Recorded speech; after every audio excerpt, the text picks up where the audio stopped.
happening? Welcome back. Welcome back to another episode. I hope we are in the building. I hope you guys had a good vacation, good time to reflect and ponder and read and get your own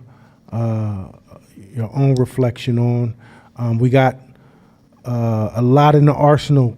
We got a lot in the arsenal coming back today.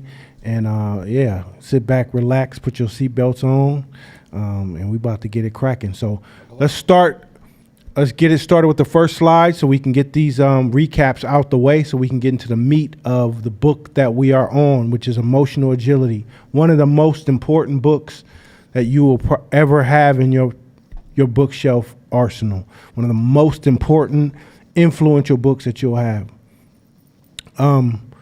So if we recall 2 weeks ago, two things, suffering and struggle are two different things. You remember that? The difference between suffering and struggle. One is potentially necessary. The other one is not. The other one is not necessary. Do you recall maybe a couple years ago or a year ago in one of our classes, there was a slide that says nutrients plus stress equals what? Growth. Mm-hmm. Remember that? Mm-hmm. This is a similar philosophy. Nutrients plus stress equals growth. It is the only way we grow. We are plants. We are plants, or plants are us. So, do you remember what happens? Nutrients alone equals death. Stress alone. If you double up on the nutrients thinking, wow, if nutrients equals stress equals growth, then what if I added more and more nutrients? Too many nutrients, you'll kill the plant. Well, what about the stress? What if I doubled up on the stress because I'm in a hurry to grow? Too much stress equals death too. So it is an actual formula. It's a push and pull. It's a give and take. It's a sine wave. It's an up and down of nutrients and stress. Nutrients and stress. And that's what creates the formula of you being at your best self.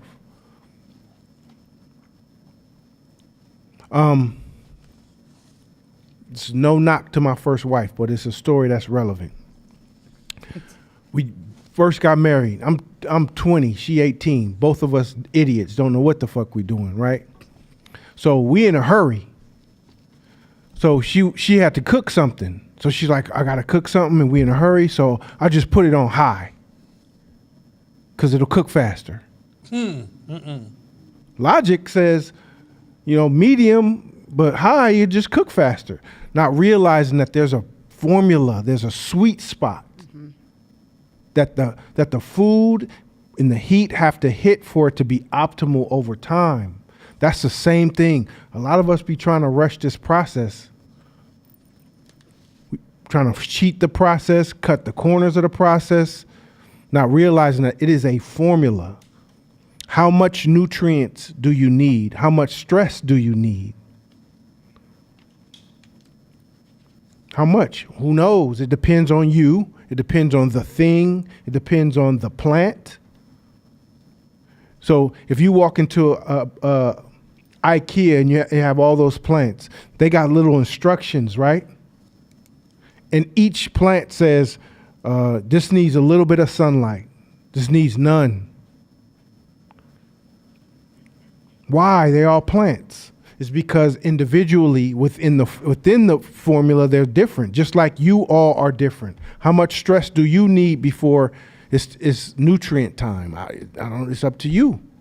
Depends on your makeup.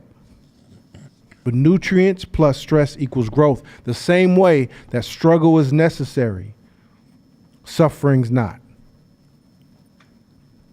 Second thing,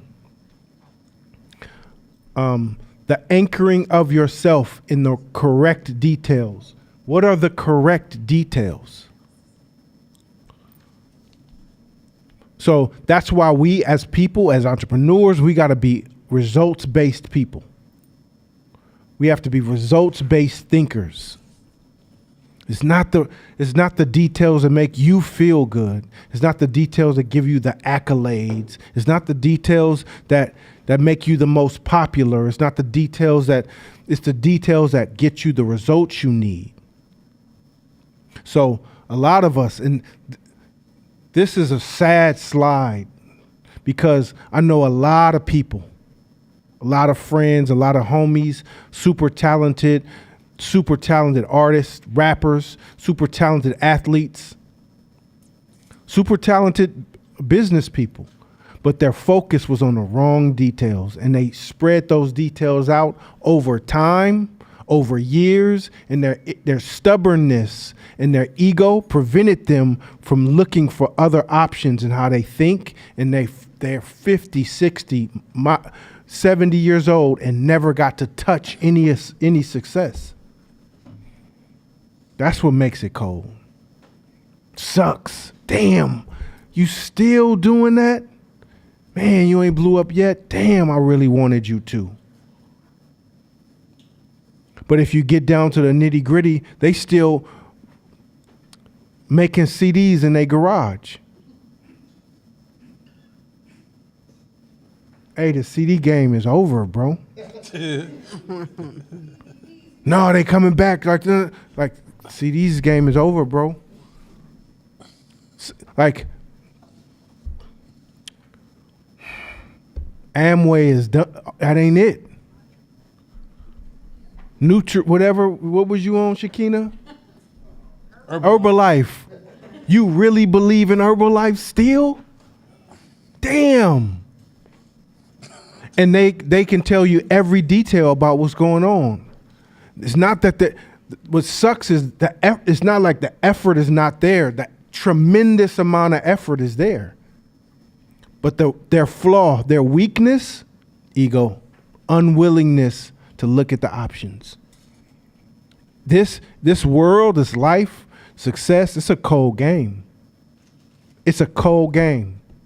And one decision path can lead you down a road that you could be stuck on forever. That's why you got to be really, really agile, like we about to go, and flexible mentally, so that you know if I'm not getting the results that I want, this ain't it.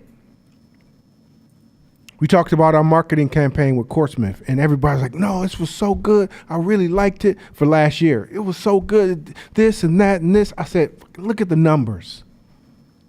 Give a fuck about how cool it looked. Look at the numbers. Mm-hmm. It's an F to me.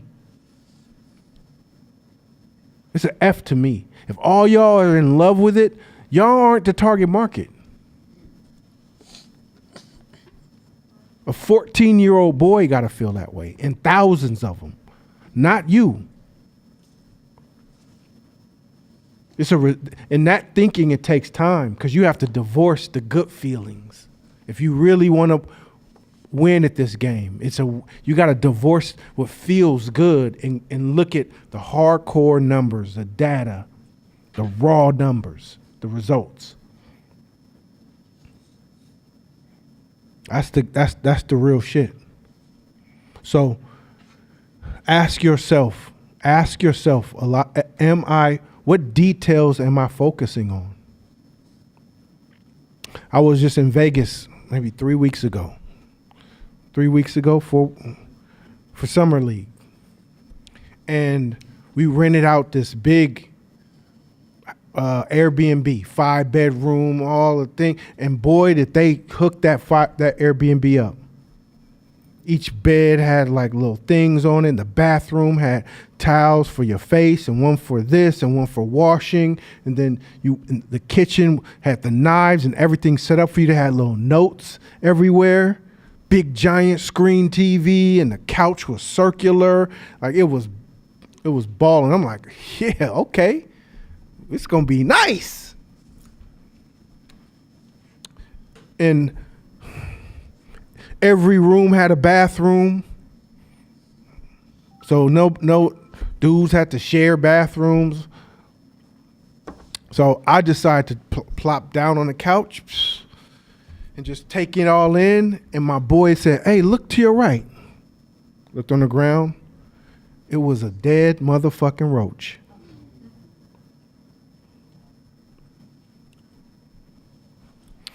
Airbnb customer service. Yeah, get me up out of this Airbnb.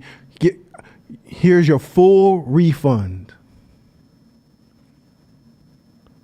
They spend all that energy on all those details and beautifying that place, but forgot to check for roaches. What's your terminite? What's your Terminix game look like? You in between Airbnbs, you should be checking. Take radical responsibility. In between Airbnbs, you should have a pest control in there. Man, that thing was dead. It wasn't alive. So, did you do a walkthrough? Did somebody do a walkthrough? Because guess what? It cost you a couple G's. So, focused on all those details, but not all of the right ones, the ones that hamper your results. I could have not had 3 different tiles for 3 different things and not had the roach, and we still be in there. And some entrepreneurs can't understand why they not making money, why they're not blowing up, why this person is zooming past them, and I'm better than that person. I got more talent. My product's better. Details. How you talking to your customers?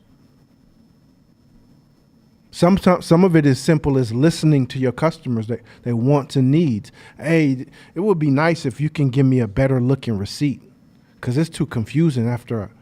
And I ain't focusing on no receipt. I'm going to go here. See what I'm saying? What details? And only you know individual to your business. You got to play the results game. Got to play the results game. This is basic, but probably some of the most important game that you can use and could change the trajectory of your life today. It don't feel good because we're taught, especially I've been in all those personal development classes and read all those books and been all in woo-woo seminar. I've done it. And the first thing to do when shit go wrong is to go to the flower side. What's well, it's still good. It's fine, or that's just not my customer. No, let's swim in this for a minute and let's learn from it. What can I learn from this experience in this moment? What can I do better? What radical responsibility can I take for this situation so that the next iteration is not it was just some fluke situation that happened. If I run it back, it'll be fine. No. What can I learn? What can I learn? What responsibility can I take? I own it. It's mine. Some of us can't say I fucked up without going into a deep depression. You got to lighten up. There's a saying, what is it? You have to give yourself enough grace and not take yourself so serious to realize that you are a walking fuck up anyway. We all are. That's what makes this game of life fun. Don't care. Some of us got this perfection thing and you really believe it. You really believe that you're a perfectionist. That's the craziest shit I've ever heard in my life. Have you looked at yourself in the mirror? Have you looked at your past track record? Have you looked at your bank account? Have you looked at your relationships? All of us are. And I love it. That's what makes us beautiful. So some of us take ourselves so serious and we got this perfection game so fucked up that we really bought into it.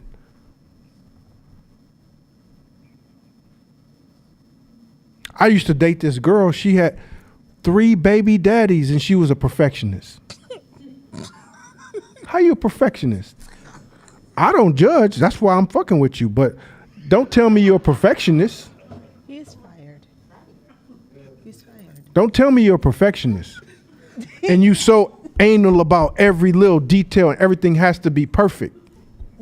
Stop it. Oh God, he did go there.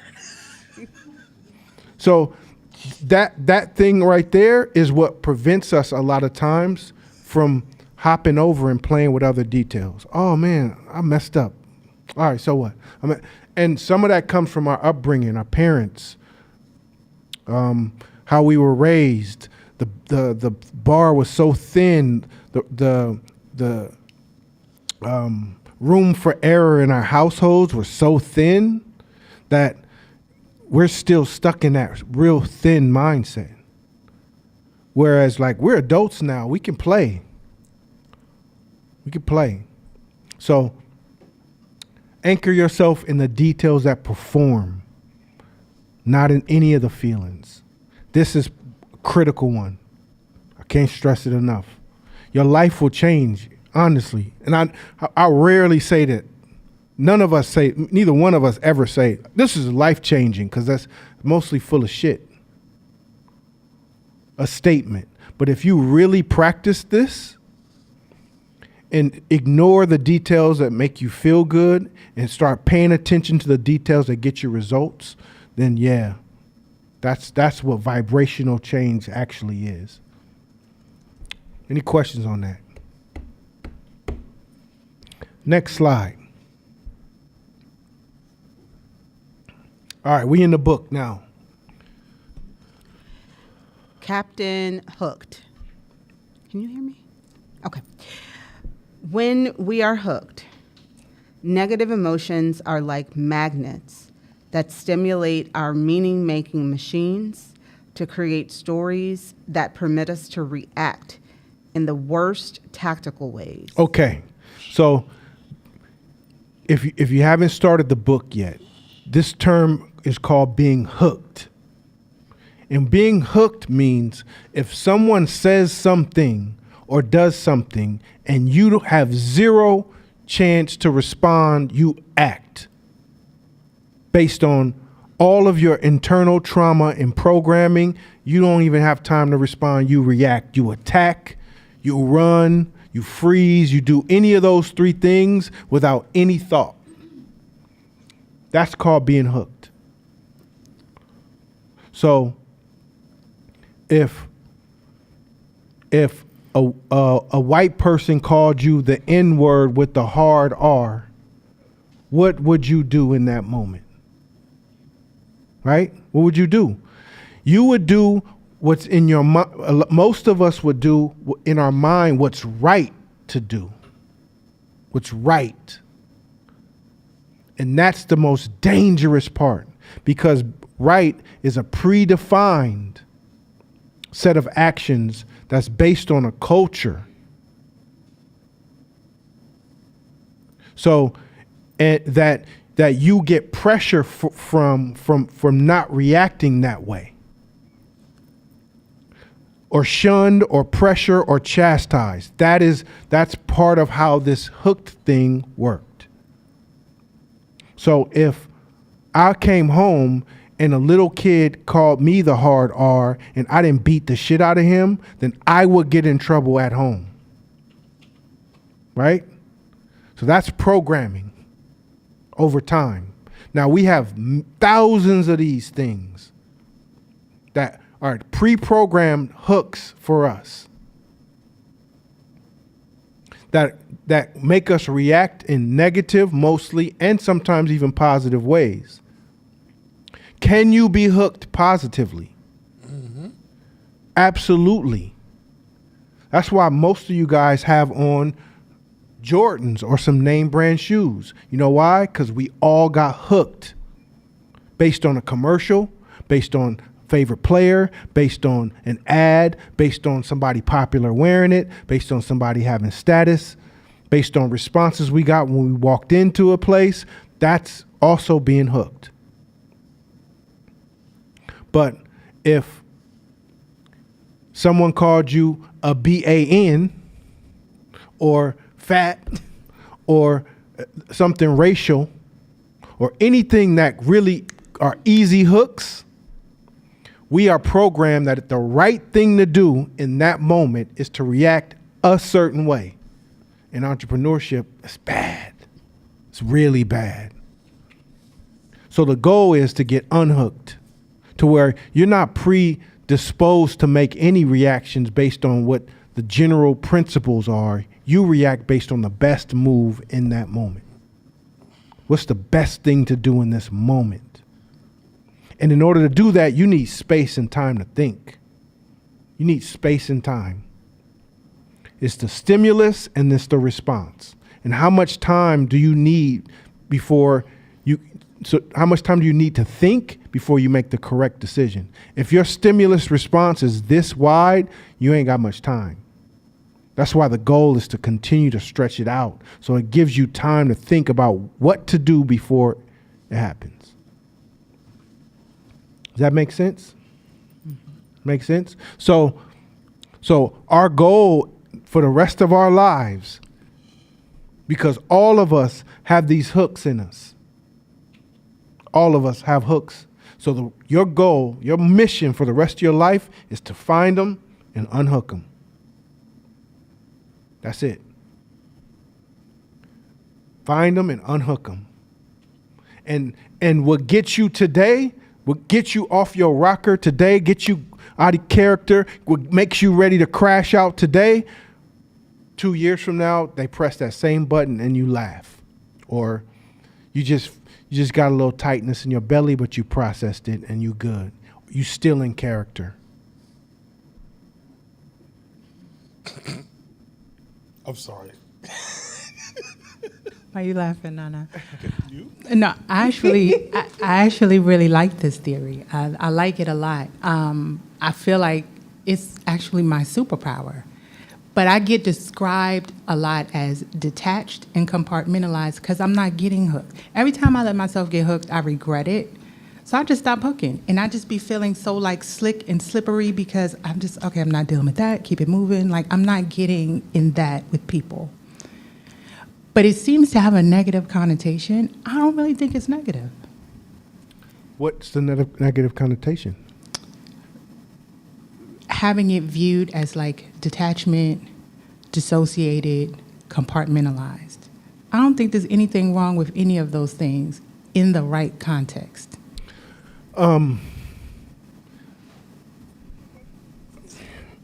Possibly. And I'll say I agree with your growth because when you first came to this class, you get hooked. You get hooked. You get hooked. And so you've grown absolutely in this class. I absolutely agree with you on that. Now, there still are, here's the thing. The dangerous part is to think that you are 100% because you're unhooked with the hooks that you see. But there's plenty of hooks that are still in you don't see. And sometimes those particular hooks, the stimulus of those hooks happen once a year or once every 2 years. So you haven't even had real opportunity to practice getting unhooked.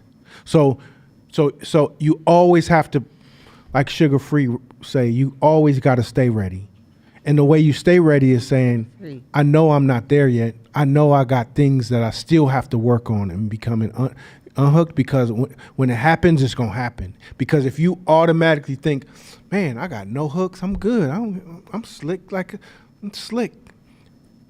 Then you're vulnerable for the times where you hooked and you can't see. It's a blind spot.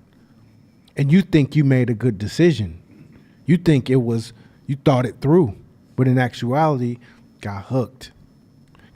So it is a lifelong lesson. And I agree with you. I think you got Yes. you raw now. You can take feedback. We can sit up here and say anything now. And you will absorb it and take it and still have neutral energy, but there's still hella shit. You know what I'm saying? I don't mean to bust your bubble, but Sharisha. Pause. Vacation Nana is different. No, I had a question about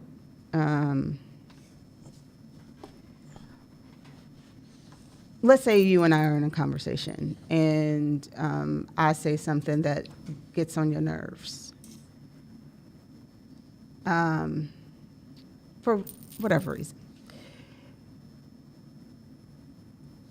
My thought is, so in my mind, if you are not hooked, it doesn't look like you, it doesn't look like you walking away. It looks like you being able to feel that and still stay engaged. And you might say to me, and I'm being literal because the relationship is one that I don't think you would ever like need to shut down and not talk to me anymore. Hopefully, you could be like, here's my problem with what you just said, right? That you can address a thing, you can address it. Like you don't need to disengage. Mm-hmm. So my experience of that would be like, I still know you're present with me, but internally, you have the ability to do that. Like you're not on the inside steaming. Mm-hmm. That's the way I think about this in my head. I mean, that's one way I'm thinking about it. Yeah, let's get into it. You're gonna take us to the deep waters just right now. We're about to go to the deep water. So this is 8 foot. Now you can't stand no more. You gotta do this. So the root of being hooked a lot of times comes from low self-value, or as Nana says a lot, not feeling good enough. So if you already walk around, you don't feel good enough, and your self-value is low, and somebody walks in and they attacks you, and you got this much value left, this much value left, and you got 10% value left inside of you, and somebody throws a 10% critique or anything your way, you just depleted, and now you feeling some type of way. Mm-hmm. Has anybody ever said something to you where you walked away, you couldn't even sleep that night, you were so fucking mad? Listen, when I see her, I'm give her a piece of my mind. Right? Weeks you brooding over it. Because the low self-value part of you says, that's true. They're right. And if I can't fight this, then I can go in depression because I agree with them. So I gotta fight this. So if you flip that on its head and say, have you ever I watched on social media before a video of an MMA fighter getting into kind of a fender bender with somebody a regular civilian, and he gets out the car to talk it out, and the civilian gets out the car. He wants to fight. What is the MMA fighter doing? Almost laughing, like, bro, no, we don't want to. Just please have a nice day. I want you to have a good day. Just get back in your car, man. It's all good. Like, he literally pleading, and he's calling them all kind of names and hoes and bitches and everything. But because he knows his value, if they were to go at it, it doesn't even affect him. It's nothing. Man, listen, I want you to go home to your wife and have a good day, because it's not going to happen if you don't do it.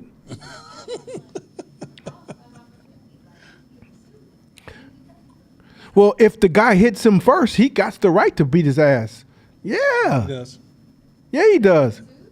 No, if he hits him first, he has the right to whoop his ass, because you have to protect your life and limb. Even a gun. Even if he swings and misses, he could be a black belt, hands registered, all that. If he attacks him, he has a green light, and what he does is, this doesn't fill me up if I was to beat you up. It doesn't do anything for me. Yeah. And I know what I would do to you, so just let it go. Same thing as if a 3-year-old girl walked up to you and said, "Mommy, why is she fat?"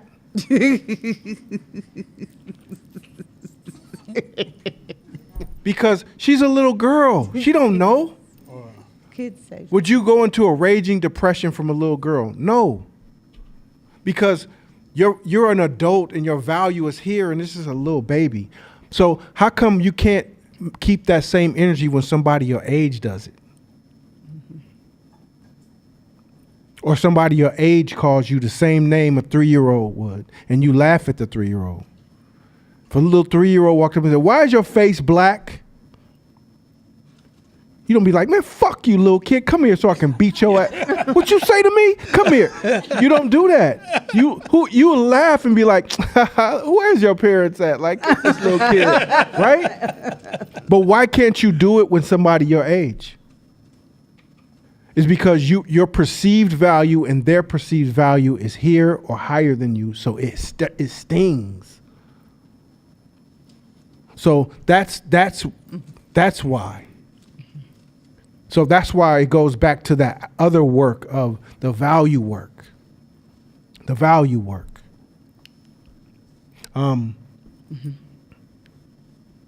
Let's keep reading.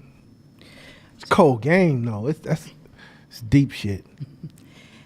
These repeated behavioral chain reactions increase the probability of diminishing returns in life and business. Sorry, Nana. I had to use that word, cuz. I had to use that word. That word cold. So guess what happens? Say you want to be successful. You want to be successful in life.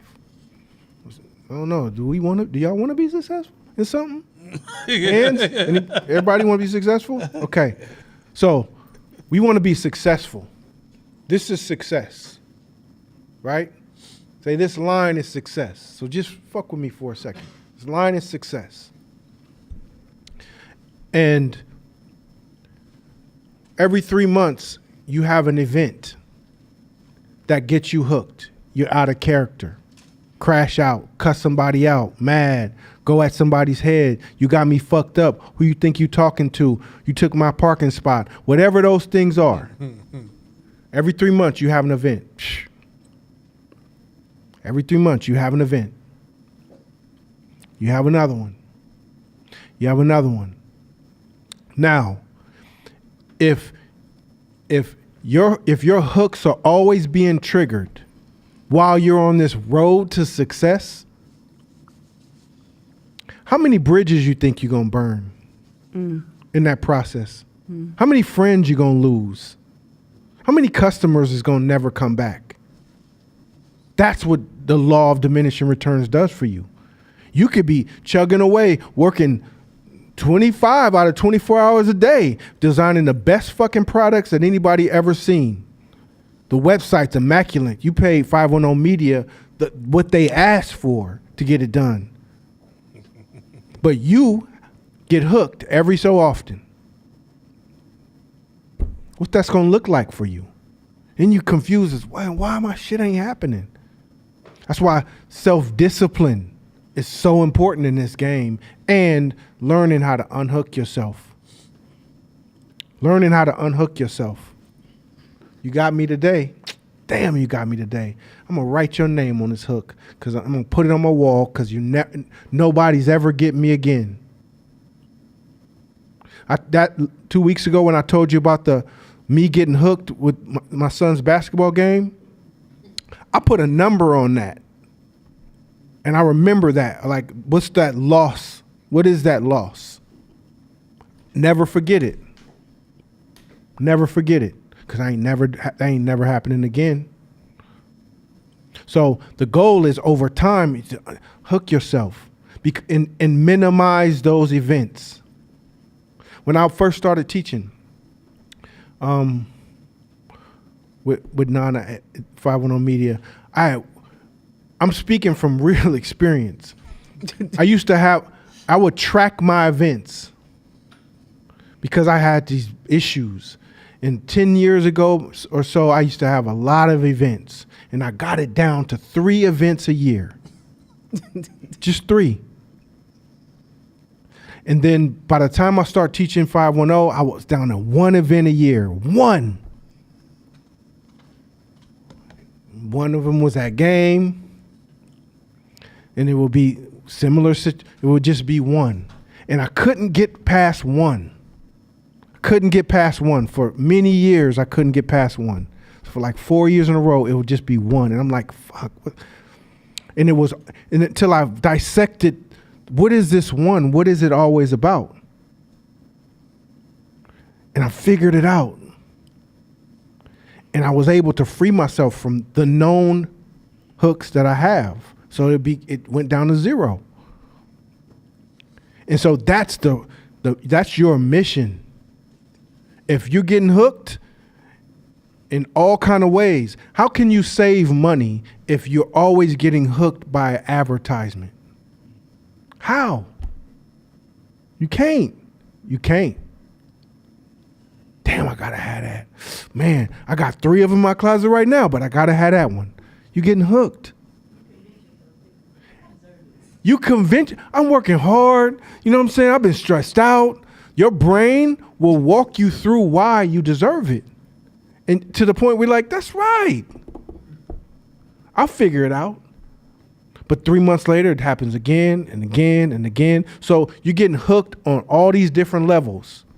Your wallet, your pocketbook, your purse, friends, emotions, relationships, anger, frustration.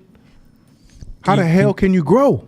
Can you talk about the meaning making machine? Because I think that's like adding to your point you're making now. Absolutely. So, anybody know what paranoid schizophrenia is? Who wants to talk on it?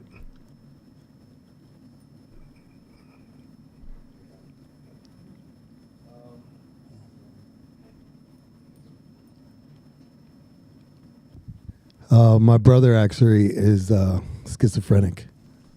So it happened when he was 18. He was going to Skyline High, had an episode, and now he's 45. And initially, you think everybody's out to get you. People are chasing you. The president is out to get you. And then later in life, he was raising islands off of the coast of Africa. And so he's basically just lives in a different dimension. So, yes. So it starts out very subtle. People talking about me. You talking about me? You talking about me? Are they talking about me? And then break goes from they talking about me to they out to get me. Mm-hmm. Then it raises. Then if you don't quell this thing, it goes from they out to get me to they trying to kill me. The CIA, the FBI, trying to kill me. And then once you lose, once that gets unraveled, then it's hard to bring any of that back. It's medicine, and it just like puts you in a room. And so that all comes from your meaning-making machine. If your meaning-making machine is rigid and it's perfectionist, and it's one way, your way, then it has no agility, no flexibility, then all these stories and meanings in your head get created, and you create a doom loop inside of you. It's a horrible way. It's a horrible way to live. It's a horrible way to live. So the way you can unhook and the way you can prevent yourself from going down that is you create your own machine within your meaning-making machine. You can reason with your meaning-making machine. Question your meaning-making machine. Create options with your meaning-making machine. You know, one thing that your meaning-making machine dissipates with, it's like who is it? Vampires. They don't like the light. You know what kills your meaning making machine like that? Truth. Absolute truth. Questioning it. Facts. Can you prove that in court? You 100% true? Is that 100% true? Then then your meaning making machine gets broken down all the time. Man, they out to get me. Who's out to get you? Why are they out to get you? What value do you have for them? What value do you have? Are you 100% sure? Well, I'm not 100% sure. Well, that's how you chip away at your meaning making machine. But we all have one. Now, here's an interesting point about meaning making machines is, let's go back to self-value. If somebody rolled their eyes at you, somebody rolled their eyes at you, right? But your self-value is low. It's at 10. What would you think the meaning making machine starts saying? See, I already got some. Give her the mic.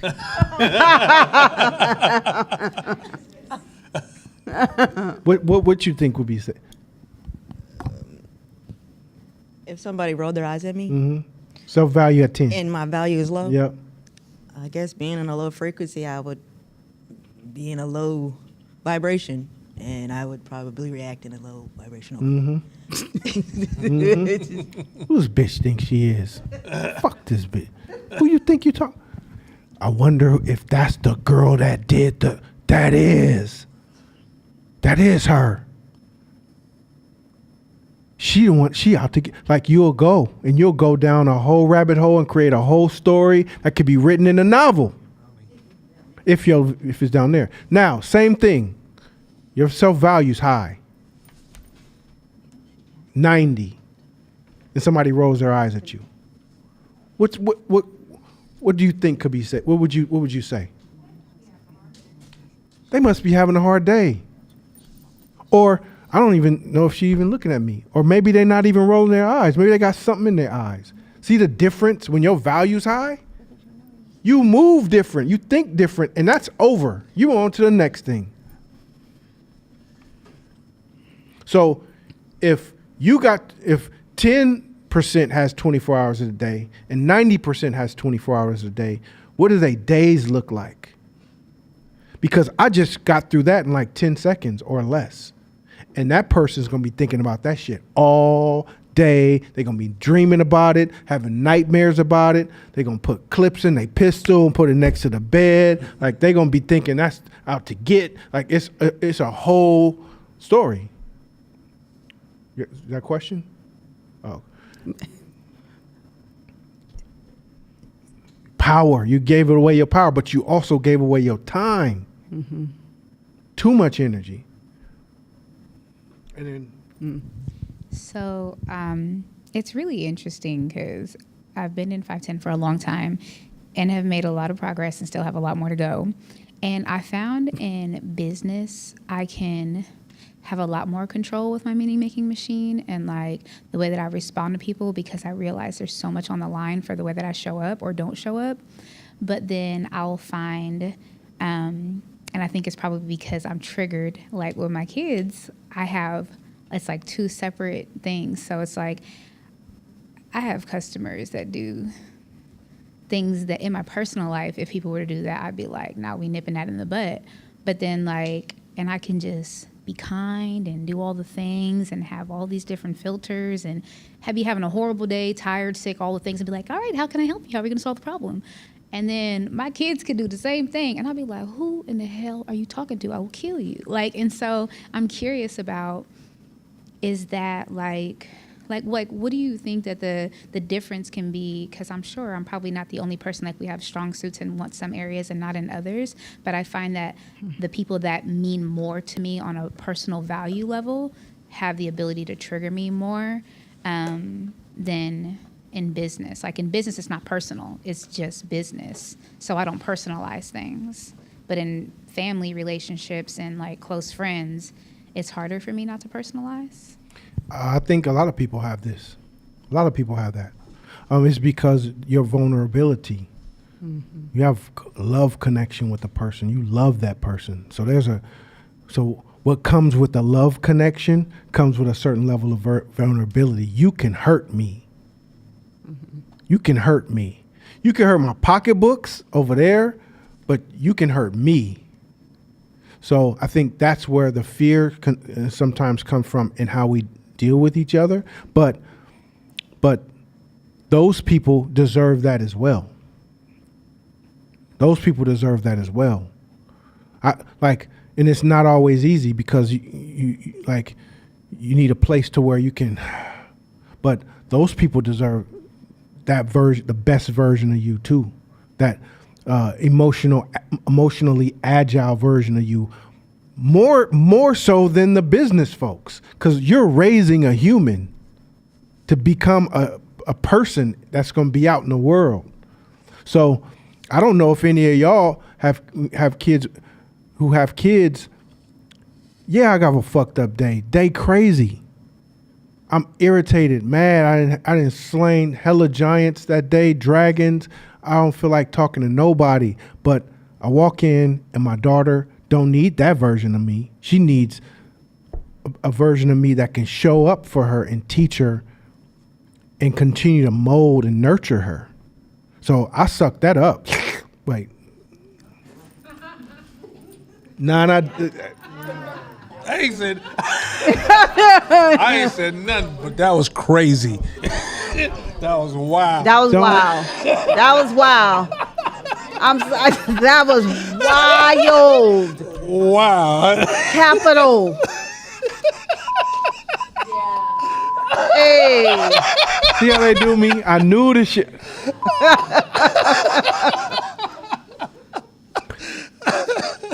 Okay, you can have that one. You can have that one. What? All right. Yeah, you can have that moment. It's good. I take that for the team. All right. So let me reword that. You have to rewire your brain for the moment and show up the best way, and have another place to go where you can like let go or detach or cuss somebody out, take it out on the weights, the gym, talk to a friend. But yeah, and that's not easy, especially people who love you, spouses, significant others, kids, because even though you may even be trying to do that, they can sense slight difference in you're a little more quieter today than you normally. Everything good? Everything's good. But they deserve that version of you. The normal way that a lot of people behave is, you get yelled at by customers or the boss, and you come home, yell at the wife yells at the kid kicks the dog, right? That's how it goes. Right? And so we've been trained by that because a lot of our households have been like that. A single mom, she come home and I don't want to hear a thing out your mouth. Mm-hmm. And the house better be clean. Mm-hmm. So, and that's because she had a long day and she in this journey by herself. She by herself, and it's a lot of stress. But they deserve that. I took my my sister when she was little. I would do stuff like take her on the ferry from Jack London to San Francisco, like little stuff. And fast forward to when she turned 30, I was like, you want to go to Napa? Because she had been hearing me talk about Napa. I love high service. Napa is high service. I'm all for it. So I've been telling her about it. She was like, oh, yeah, I want to go. I'm going to be 30. I need to start doing stuff. Okay, cool. So we go. She dresses up, and I take her and my cousin. They're like the same age. They grew up together. So we're sitting there. We're sitting at the winery. And all of a sudden, talking, all of a sudden, my sister says, "Boo!" What the hell is going on? There's another party, because it's outside. There's another party, and the woman looked at her. I didn't see the woman looked at her. I noticed those people. I wasn't paying them no mind, but the woman looked at her, and I said, "What? What is going on? What's happening?" Whoa. She over here staring at me. Whoa. I said, "Maybe you pretty." Right. You ever think about that? And she just looked at me. So it's funny, and she wouldn't do that now, but Wow. maybe. So true. But it was a new experience, and she was excited about it, right? So it's not always in, quote unquote, like tough spots. Sometimes it can be in a spot that you really wanted, and it shows up. Absolutely. Did you say boo at this winery? What the hell is going on? Oh, I I bet was like, what? I bet you a lot of us in here have had a boo moment where your meaning making machine was telling you a story that was completely not true. I can sit up here for the rest of my time and tell you all the dumb ones I've done. And that will have you fucked up. In business, even worse, but in relationships, it's terrible. It's terrible. If you always thinking somebody's doing something, your significant other cheating, and you're suffering. We go back to the other slide. You're suffering. You're creating meanings for stuff that's not real, and you're creating tiny little deaths for yourself, and that comes from fear and low self-value. And we got to get that meaning-making machine under control. There's certain things called the benefit of the doubt. There's certain things called it's not my journey. There's certain things called it's none of my business. Mm-hmm.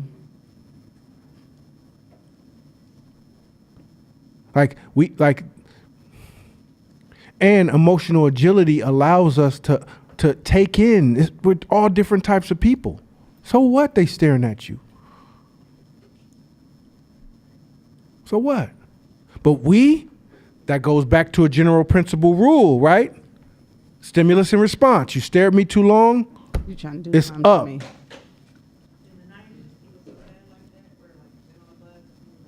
Give it a mic.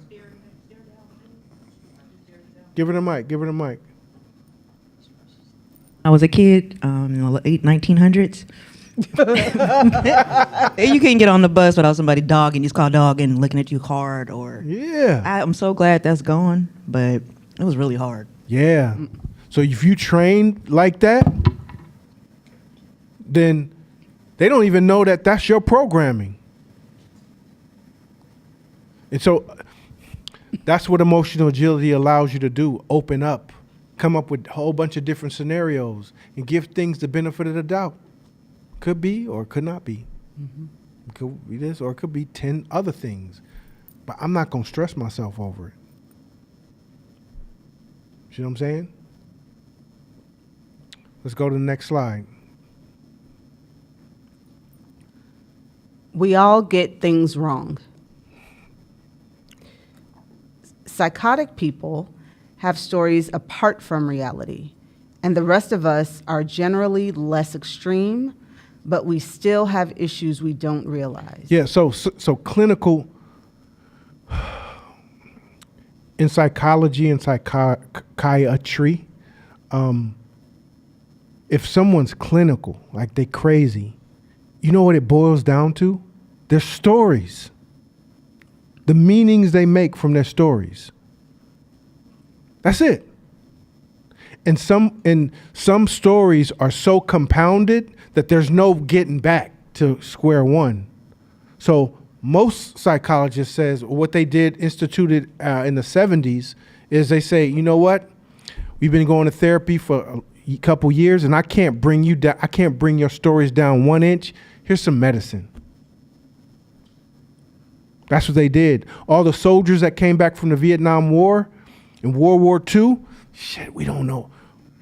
The shit that you've gone through was atrocious. So how can I sit here on this couch and try to walk you through back to normal? Man, take some medicine. That's all they thought to do at the time. So I'm telling you, the difference between crazy and not crazy is your stories. That's it. So you got to get a hold of your stories. You got to wrap your stories around you and infuse your stories with truth, objective truth. Again, that is your serum to reduce your stories and your meaning-making machine and your fears is absolute truth. And if you don't, then you will start practicing this type of thinking, and it is going to destroy you. It's going to destroy your relationships, your friendships, business relations, everything. If you running through friends or people just like they don't want to fuck with you long term. You got to check in with your stories and the meanings you make from your stories. Check in with yourself. All the time. Yeah. Next slide. Your truth is not the truth. It never is. So, as simple a slide as this is, only a few words, but it's the realest shit in the game. It's your truth. Your truth ain't really never the truth. What time is it right now? Where? In China, it's not. In China, it's tomorrow. In China, in Japan, it's tomorrow. In France, it's tomorrow. In some areas, it's 2 days. It's daytime. It's early in the morning somewhere else. Early in the day. In Texas, it's not. See how fleeting your truth is. You thought who think they dark skinned? Who dark skinned around here? Did you watch South Sudan play basketball? You light skinned. Nah, I'm still dark though. You know, I was on a plane next to somebody who did work in South Sudan, doing my talking thing. So the lady does work in South Sudan. She does humanitarian work. She said, in South Sudan, they would call me white. Wow. Oh, hell no. I was like, damn. They call me white? Not light skinned though? That's cold blooded. They have no, we not brothers, Josh. Sorry.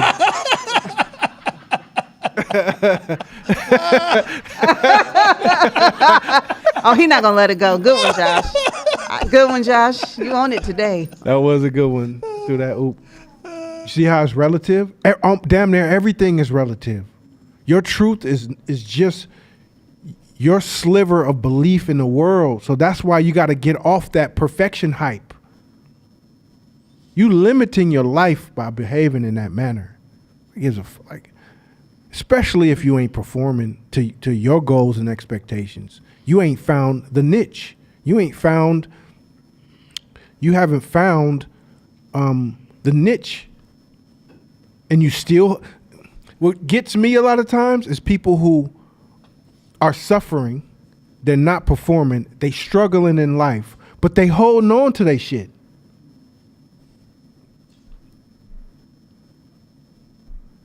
What? I don't get it. You gonna argue me down, but you came to me asking for help. Man, all the time. Because your life is not where you wanted to be, and I tell you some shit that you don't agree with, which is a shit outside of what you're doing that can help you get better, but you don't want to hear it because it's not what you agree with. I don't like the fuck. You know what it reminds me of? Is how they catch monkeys.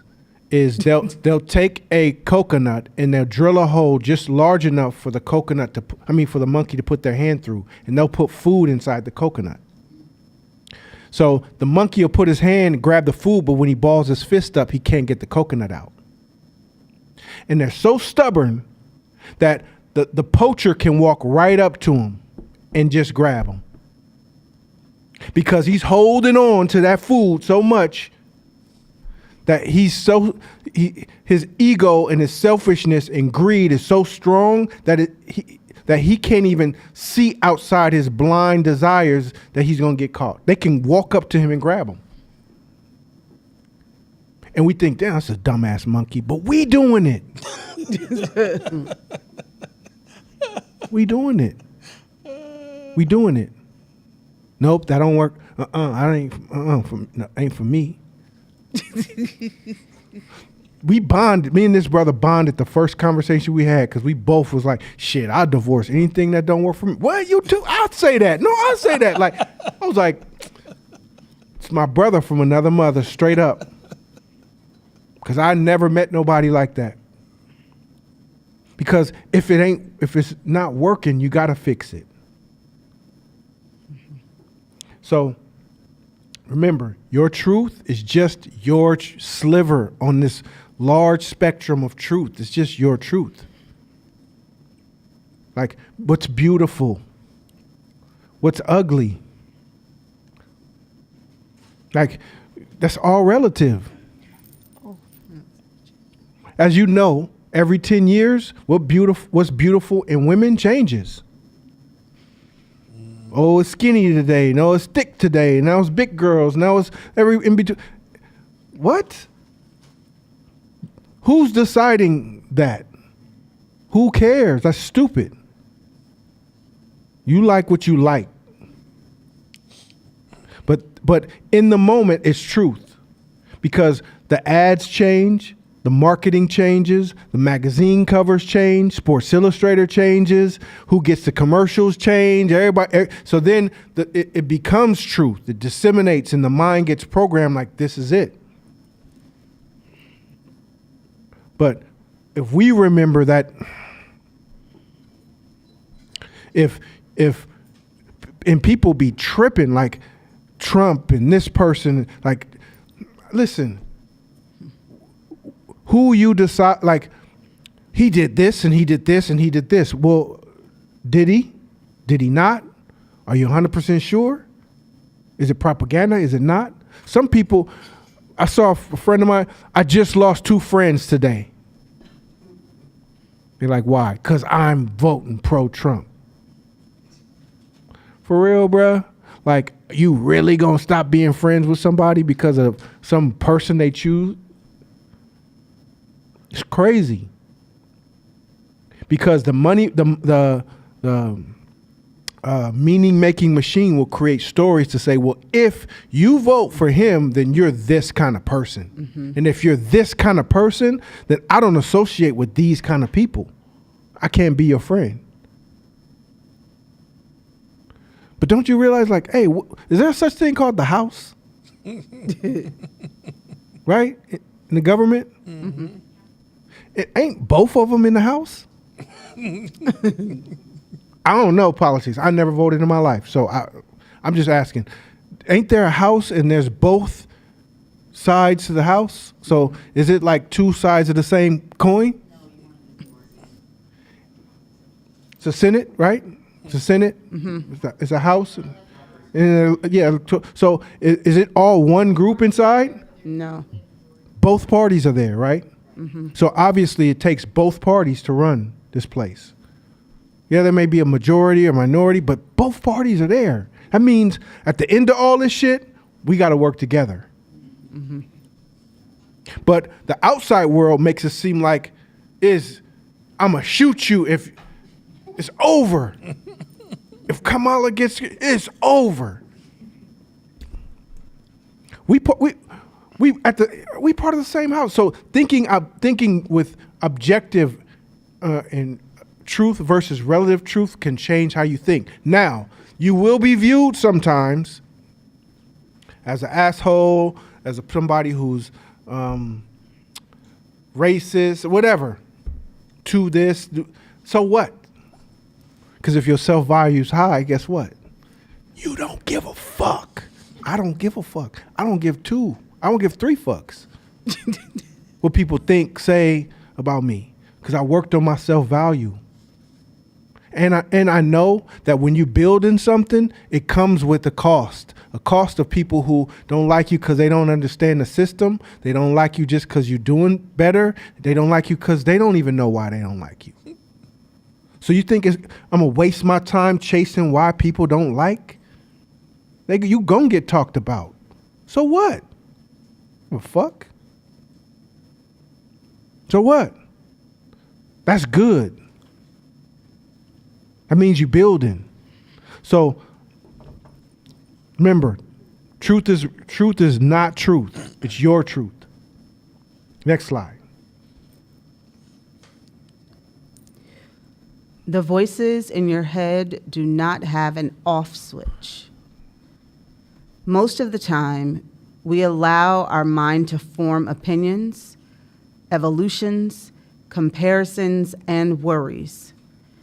These create belief systems that are automated. So when we get hooked, we feel like we had no time to think. We just responded. There was this time at Hope class at the other building. Josh walked up behind Shabisha. Now, Shabisha is the sweetest thing on earth. On earth. Josh, I forget what exactly he did, but Shabisha got into this stance like she was going to knock him the fuck. Like she looked like 17-year-old Shabisha, like tie her hair up Shabisha. He straight hooked her, and she had to hold herself back. Like, I will knock you the fuck out. I was like, ooh, Shabisha, I like that. You showed me something. Because that's in us all. It's in us all. If you haven't watched it, you should.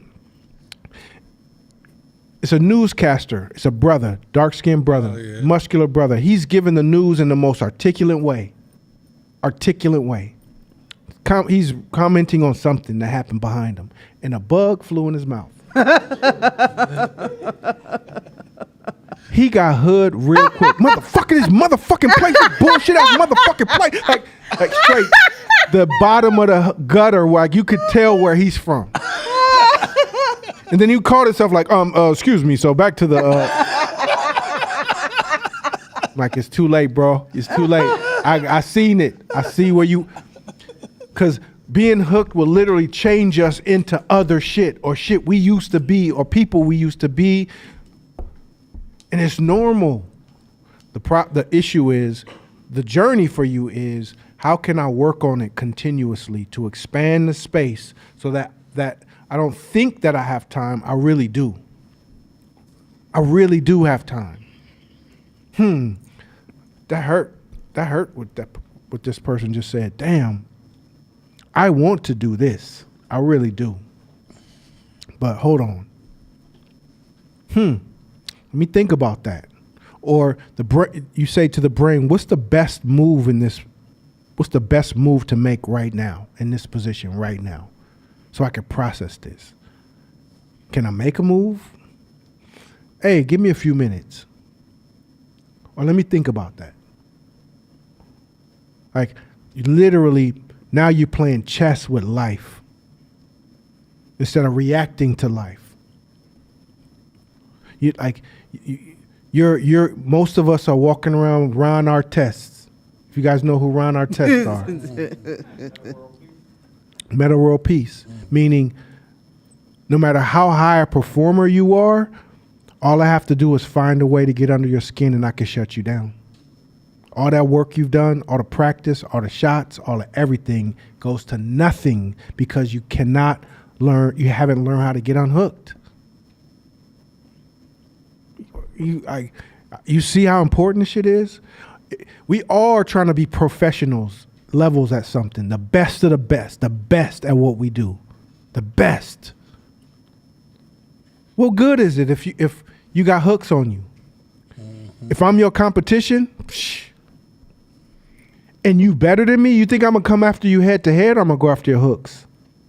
I'm going after them hooks. Mm-hmm. This is the game, cuz. Like, this the game. Can I say something real quick? Yeah. Can we imagine business-wise, think about any business you absolutely love, any boutique, any restaurant, any service you could absolutely love. Would you tolerate somebody who's hooked? So why do you think you're gonna make it in this game? Like think about how your brain can judge it and be like, that's unacceptable to talk to me like that or to respond like that. Or like let's say you walk into a boutique that you love and you see the lady who designs these famous clothes just berating a customer in the most disrespectful way. And let's say it's a white woman berating a black customer, right?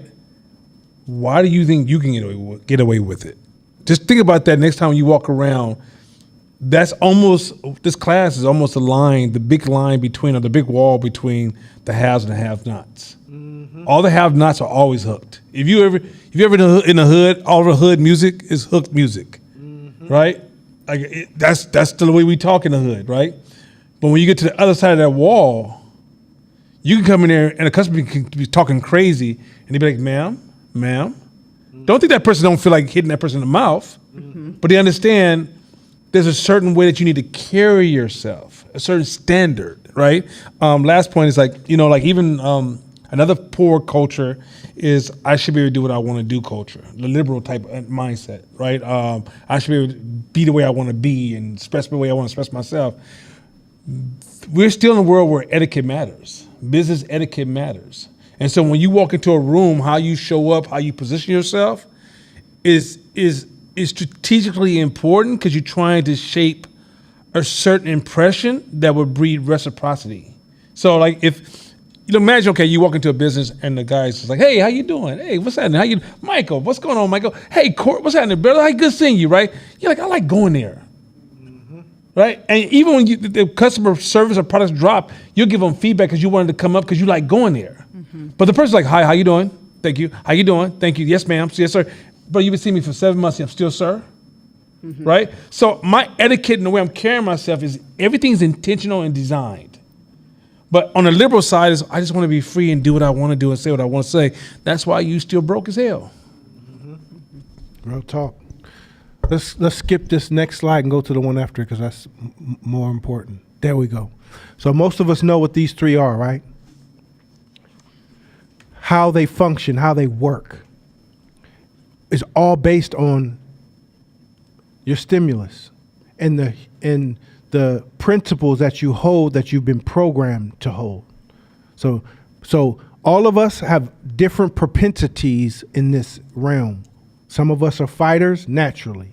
Some of us are runners naturally. And some of us freeze. When stimulus happens, when a traumatic thing happens. So if somebody comes up behind you and scares you, either you turn around and punch them in the face, you run, or you deers in the headlights and you frozen. That is all humans. We all do one of the three, right? But it's not just physical. It's also when somebody disrespects us, somebody we're stuck, has us stuck, somebody says something to us that doesn't feel right, and if in our natural tendencies is to do any of these three things, immediately we got problems. Because a higher level of thinking says what will allow you to say, what's the best move in this situation? What's the best move? Because you might have to fight. But it might be better for you to stay still and do nothing. You might have to run. But if you are of a sound mind when you make those decisions, then you're a higher level chess player. That's why murder out of passion, right? A husband and wife. He came home and out of passion. Get less time than premeditated, right? Because you had time to think about it, plan it out, come up with the pros and cons in sound mind. It wasn't emotional. That's some cold shit. So the goal is to work through our propensity to get to that space between stimulus and response, to be able to think, what is the best move? What's the best move in this situation in that split second of time? That's why you don't buy stuff when your emotions are high. You don't buy it because it clouds your reasoning. Let me go home and let me think about it. Let me process it. Let me wait 24 hours. Let me phone a friend. And if it's still good, then I'll buy it. If I go through my filter. Let me wait, especially big purchases. Hey, you know what? And a lot of salespeople will try to counter your ability to think rationally. Hey, you know, I can only hold this price for you till the end of the day. There's only 3 left. And I got 3 people calling me wanting it. So now your fear of missing out kicks in and you're like, oh, fuck it. And you'll come up with all the reasons why you should buy it. So understand, these are some of the elements that are working inside you that you got to understand. And we're not all one thing. You're not just a fighter every single time. You may be a fighter here, but you'll freeze here and you'll run here. See what I'm saying? So you can't walk, I'm fight. No, you fight in certain situations. But in others, you'll freeze, especially when your self-value is low. If I challenge something else in you, say if I challenge you physically, you might fight. But say I challenge you mentally, you might freeze. May I say I challenge you emotionally, you'll run. Toughest dudes be running from relationships sometimes.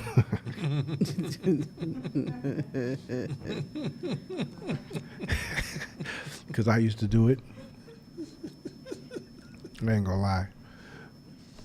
You know what I'm saying?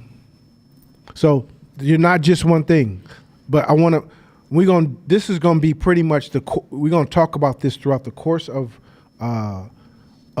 this book, but I want you guys to really dig in the just baseline understanding. Next slide. I'm gonna stop here because this is too deep to speak on in 2 minutes. This is another deep topic around this. So we're gonna start next week talking about fight or flight and dig into heuristics and go to the deep side of the pool on this. Any questions? Good, we out. Thank you. Mm-hmm.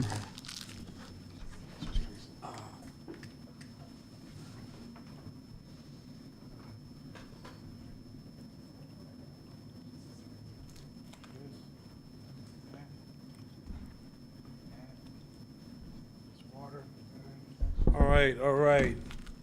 Couple of things. One, those of you at home, don't forget, probably keep this class free, for sure, for the end of the year, for a lot of the online participants. And maybe I debate next year, but this class, just make sure if you guys can, if you listen to the class, make sure if you're online, make sure you donate to Fight to Media Hope. I did a good job, y'all? That sound good? Okay, that was really good. That was the worst I've ever done. Okay. Well, thank you, those of y'all online. Thank you for participating. Do me a favor, everybody in this room, do me one small favor. Freeze. Like, nobody just move one muscle, nothing. Just lock it in. Who you think was absolutely still in this room? You? Okay. Who you think was absolutely still?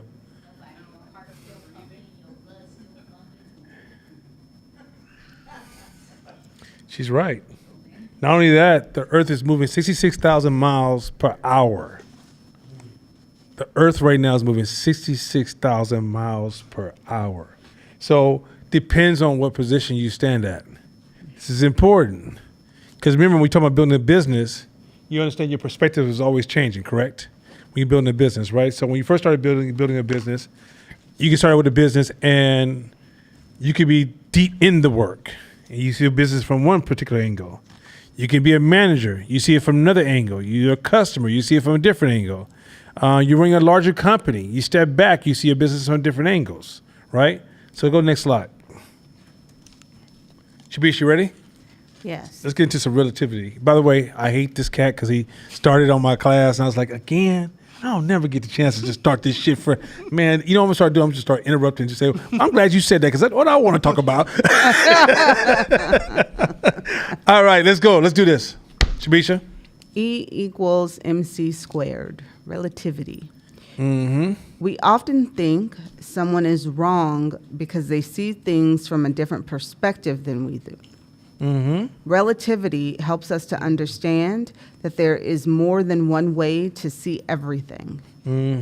That doesn't mean everyone's perspective is equally valid, only that we might not have the most complete view into a problem or situation. So that's a simple definition of relativity, which is when you're looking at a problem or situation, you're only limited to one view, right?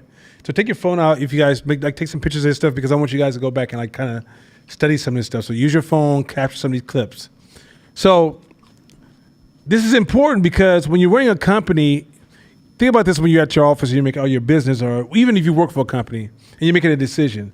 It's very tempting to think that the way you're thinking when you're amongst your team or by yourself processing what you want to do, it's very tempting to assume that everybody, your customers, is going to think just like you're going to think. It's very easy to think that when you go on social media and you share an idea, it's very easy to assume that people are listening to your idea from the same perspective that you have when you share the idea, right? It's very easy to assume when you watch the news and something happens in New York or even San Jose, it's very easy to assume, I know why they did this because this is why I would have done that, right? The problem with that kind of thinking is that you're actually thinking absolutely incorrect. Even when you read a history book and you read the forefather did this and this other person did this and the other person did that, and then you project your context into what you read, not realizing that's absolutely wrong. You read a book about a business person and you read some strategic moves they made, and you automatically assume because you understood those moves, you understand the reason they're why. Absolutely wrong. You watch a person play sports on television, or sports commentators on the sports commentators that come on ESPN or Fox or whatever, or even on the internet, and you hear them give their opinion. Absolutely wrong. You hear somebody who gives their opinion about this person said this is about this person, and it really pisses me off, or this person or this cop or this, but absolutely poor forms of thinking. Next slide.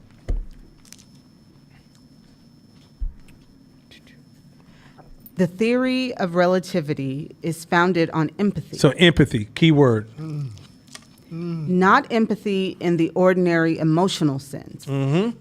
Empathy in a rigorous scientific sense. The crucial idea is to imagine how things would appear to someone who's moving in a different way than you are. So when you see something you don't understand and it doesn't translate to you, don't allow your meaning. I hate him so fucking much right now. Don't allow I can tell you that's why I know that's probably my brother, because we want to say it. That's not by accident. But anyway, don't let your meaning make a machine, which most people are being trained to do all the time now. Most popular media right now encourages or incentivizes the meaning making machine. So when you see anything you don't understand, anything, even if you strongly disagree with what you're saying, like say the white dude who shot the black mental health sister in her house, right? Or the dude who put his knee on George Floyd. Don't rush. Don't rush to the assumptions that are being fed to you, because you don't realize that the world is so complex, and the reason you can't unlock it is because you have a very elementary way of examining it. And the reason it's so elementary is because you're letting people dictate how you think. And how does that happen? When you see something that you disagree with and you automatically rush to the assumption what that means. right? The first thing you should do, here's a solution. Imagine yourself in their shoes. Change your position. Don't think about your position. Get in their position. So I hate racism. Let's say you hate racism. Cool. Okay, get in the positions of white people.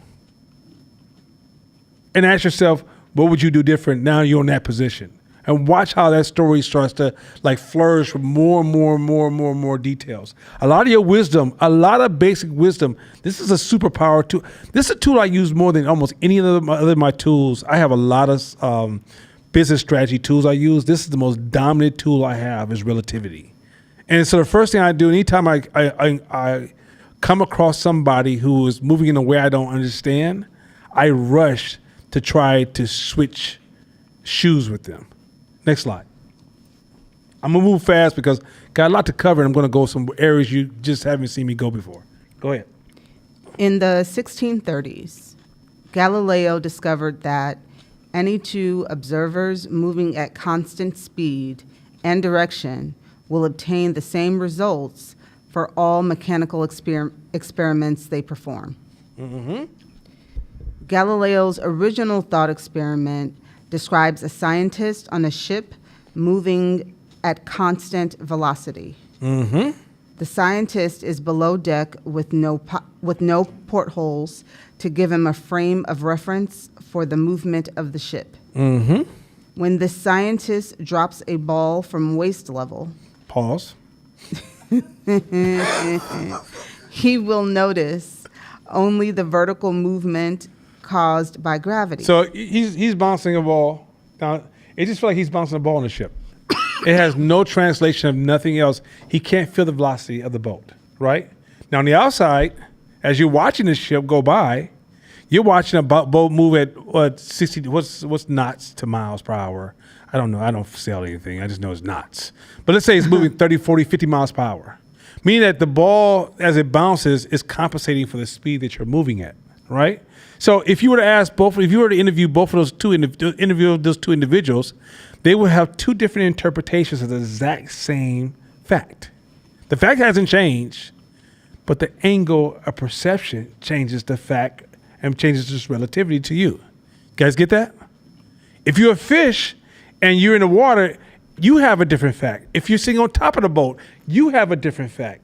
Based upon your position, if you're in a helicopter watching a boat move, you have a different perception of speed and how that velocity and how that perception is working, right? So everybody's perception, although it is true, is all pieces of truth of a single story. Is he bouncing a ball? Yes. Mm-hmm. But his concept and perception of the velocity of the boat is totally altered compared to the guy in the helicopter, compared to the guy on shore, and the person that's in the water next to the boat. They all have different perceptions of the knots or the speed of the boat. This is important because this is going to continue to expand. So you got to get these points. If something's confusing to you, let's talk about. I didn't finish reading a second. Einstein theory was if lightning was to strike a moving train. Two pieces of lightning hit the same train at the exact same time, front and the back of the train. The person inside the train, you would say to the person inside the train, that's crazy, he was inside the train, and you two strikes of lightning hit the train at the same time. The person would be like, no, it didn't. Because the speed of the train, the person would say, no, we got hit in the front first, and they got hit in the back second because of the speed the train is moving. Mm-hmm. Right? But to the person from the outside, they would say, no, it got hit, which from the outside it did get hit at the same time, but because the train is moving based upon E equal MC square, the lightning hit at different times. Mm-hmm. You guys get that? Mm-hmm. This is important because you live in a big ass world with 8 billion people, which is 8,000 million people with hella different cultures, beliefs, values, ages, history, and you're trying to build a product that's going to move amongst other human beings, and you're still trying to push your way of thinking things, and you wonder why you can't move shit. Even if you're in Oakland, my Oakland is already out the market. They're spread out. They're spread out to the market, right? Mm-hmm. So if I decide tomorrow I want to push a market to Oakland, and I try to copy and paste me, I'm going to fail the market. Mm-hmm. You guys you with me so far, right? Mm-hmm. Finish reading this. He will observe that the ball drops to the floor of the ship. However, There is also a horizontal movement that the scientist doesn't perceive. Both the scientist and the ball are also moving the distance covered by the ship as the ball is falling to the ground. Now, I'm going to show you how many times you are the scientist dropping the ball on the ship and you can't see the velocity. By the end of this conversation, I'm going to show you different areas where you're missing the velocity. So you're dropping the ball, you're going, hey, I'm catching it. What are you talking about, Nana?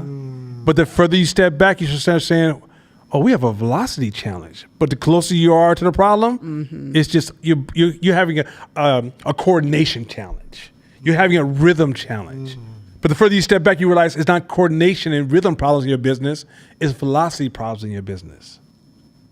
This is why you can't stay at one level with your business. You have to constantly move in and out and change positions because every position offers a different insight to the problem that you're facing. Next slide.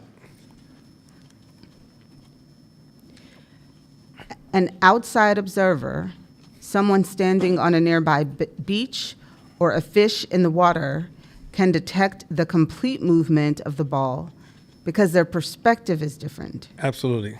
By being outside the ship, they see a more complete version of reality. So pause real quick. The person who's working in their business, not on their business, the person who's doing the work every day, who's busy, has a perception of their business, but it's an incomplete perception of your business. Got that? So if you're in the ground level doing the work every day, if you don't master the art of getting out of that space and looking at your business, you have a distortion of your business. Is that making sense to y'all so far? Okay, keep going. The scientist on the boat would have to make a conscious effort to remember that both he and the ball are moving with the ship. There you go. Keep going. Before you conclude that the motion of the ship should be obvious to the scientist. So it's before you conclude that the motion of the ship should be obvious to the scientist. Meaning before you conclude that the motion of your business should be obvious to the entrepreneur. Keep going. Consider how often you reflect on your movement through space every day. Pause. I want you to think about that real quick. So if your head is down and you're doing the work and you're not stepping up and considering like overall the big picture of how you're moving as a whole, you can be literally making more mistakes and living in a distorted reality with all your rational skills. So you have a very strong brain, you're a highly intelligent person, you have the wrong perspective. So this is why working hard and keeping your head down and just grinding is not a good thing. You miss too much. You won't see these connections and these other systems and these other, like this what's really happening in context. It's like somebody who's, let's make it simple. Let's make it something simple. Let's say somebody is baking cakes for a business, right? And they busting their ass and they're working really, really hard on cakes. But let's say while they were working on cakes, some big trend that came out that said we need to cut back on sugar.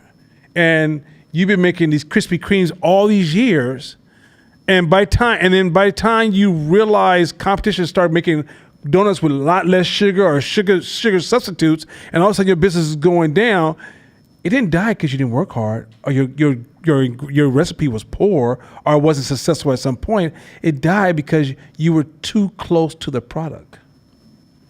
You see where I'm going with this?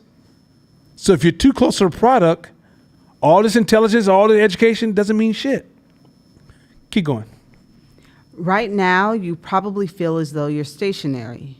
However, if you're on Earth, you're moving around the sun at 67,000 miles per hour.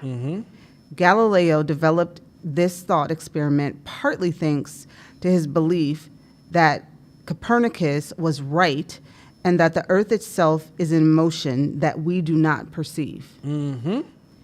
Galileo thus demonstrated that perspective influences what we perceive as reality and how we understand the world. Keep going. His thought experiment is a great one you can use all the time. I use this shit all the time. Go ahead. Imagine the scientists performing experiments on the boat and ask yourself, now what does a fish see? And how does that relate to what the scientist experiences? So, as you work on your business, what does the customer see? What does my employees see? What does a person who doesn't even want to serve my business see? That's all good ass data for you to make decisions about your business. If you're only focusing on like, how many times do you see somebody start a business and they only focus on what their loved ones see or people who appreciate the product see? They don't think about what does everybody that has contacts with my product see. That I don't give a shit if you don't know anything about cooking. What is a person who's going to sweep the floors after the food, after everybody eat the food, what do they see? What does the people see when they walk down the street that's going to the other restaurant? What do people see when they go into auto mechanic store that's across the street? What do they see? If you're not mapping out that right there, you're missing all your business opportunities. You're too close. You're the scientist at the bottom of the boat bouncing, perfecting your bounce, not realizing that you're on a fucking boat, right? And it's moving with velocity. And you can bounce that ball as much as you want, but that doesn't mean that you're not going to run to that goddamn rock. You got to be able to see the bigger picture. Keep going. Imagine being either one or a bird in the sky, and you start to get an idea of how multiple eyewitness accounts of the same robbery can be different. So, for example, in court, they realize it's hard for them to listen to one account to what happened because depending on how different people can see the crime, we all can have an interpretation that's a part of the assessment. But we all can we can have 10 witnesses watch the same crime and still not know what the truth is. This is very important. Keep going. Next slide. Einstein's thought experiment to describe special relativity illustrated the concept that observers in relative motion experience time differently. So that's why we talked about the train moving and two forms of lightning hit it. Everybody will based upon because we're in constant motion. We will observe things differently in constant motion. Go ahead. This means that two events can happen simultaneously from one observer's perspective and at different times from another observer's perspective. Both are right. Both are right. Even if you're standing next to somebody, you know, like the way the human eye works is it pieces what it sees and puts it together. So if we're standing right next to each other, you know we can see two different things. Did you know that? You can actually see two different things. So this is why when you have this desire to be right is such a dangerous thing to be, because then what I desire to be right will dismiss information just to be right, or it will summarize a little bit of information just to achieve right. So a lot of times you will be very charismatic and articulate, but you're absolutely wrong. So it's very important that you got to be, you know, when the Egyptians said, know thyself, it's such a powerful fucking statement. Right? Once you learn to know thyself, you realize how many limitations you have, and then you realize how often you need to pause, slow down, ask questions, and move with curiosity as opposed to move with certainty. When you move with certainty, I promise you, the smart person who moves with certainty is a fool. Like for example, there's certain people online that will talk about certain things. If they're too confident, I dismiss them. Mm-hmm. How the fuck you that confident? How you know so much? How you have so many opinions about so many different things? You're automatically, I don't trust you. There's a dude named Antoine, something like this. He's a bearded black man, and he's a conservative. And like, you know, he reminds me a lot of my friends. So I would like him as a person. I don't have nothing with him as a person. He's too confident. Too confident is when you say, this happened, and this is what it should have did.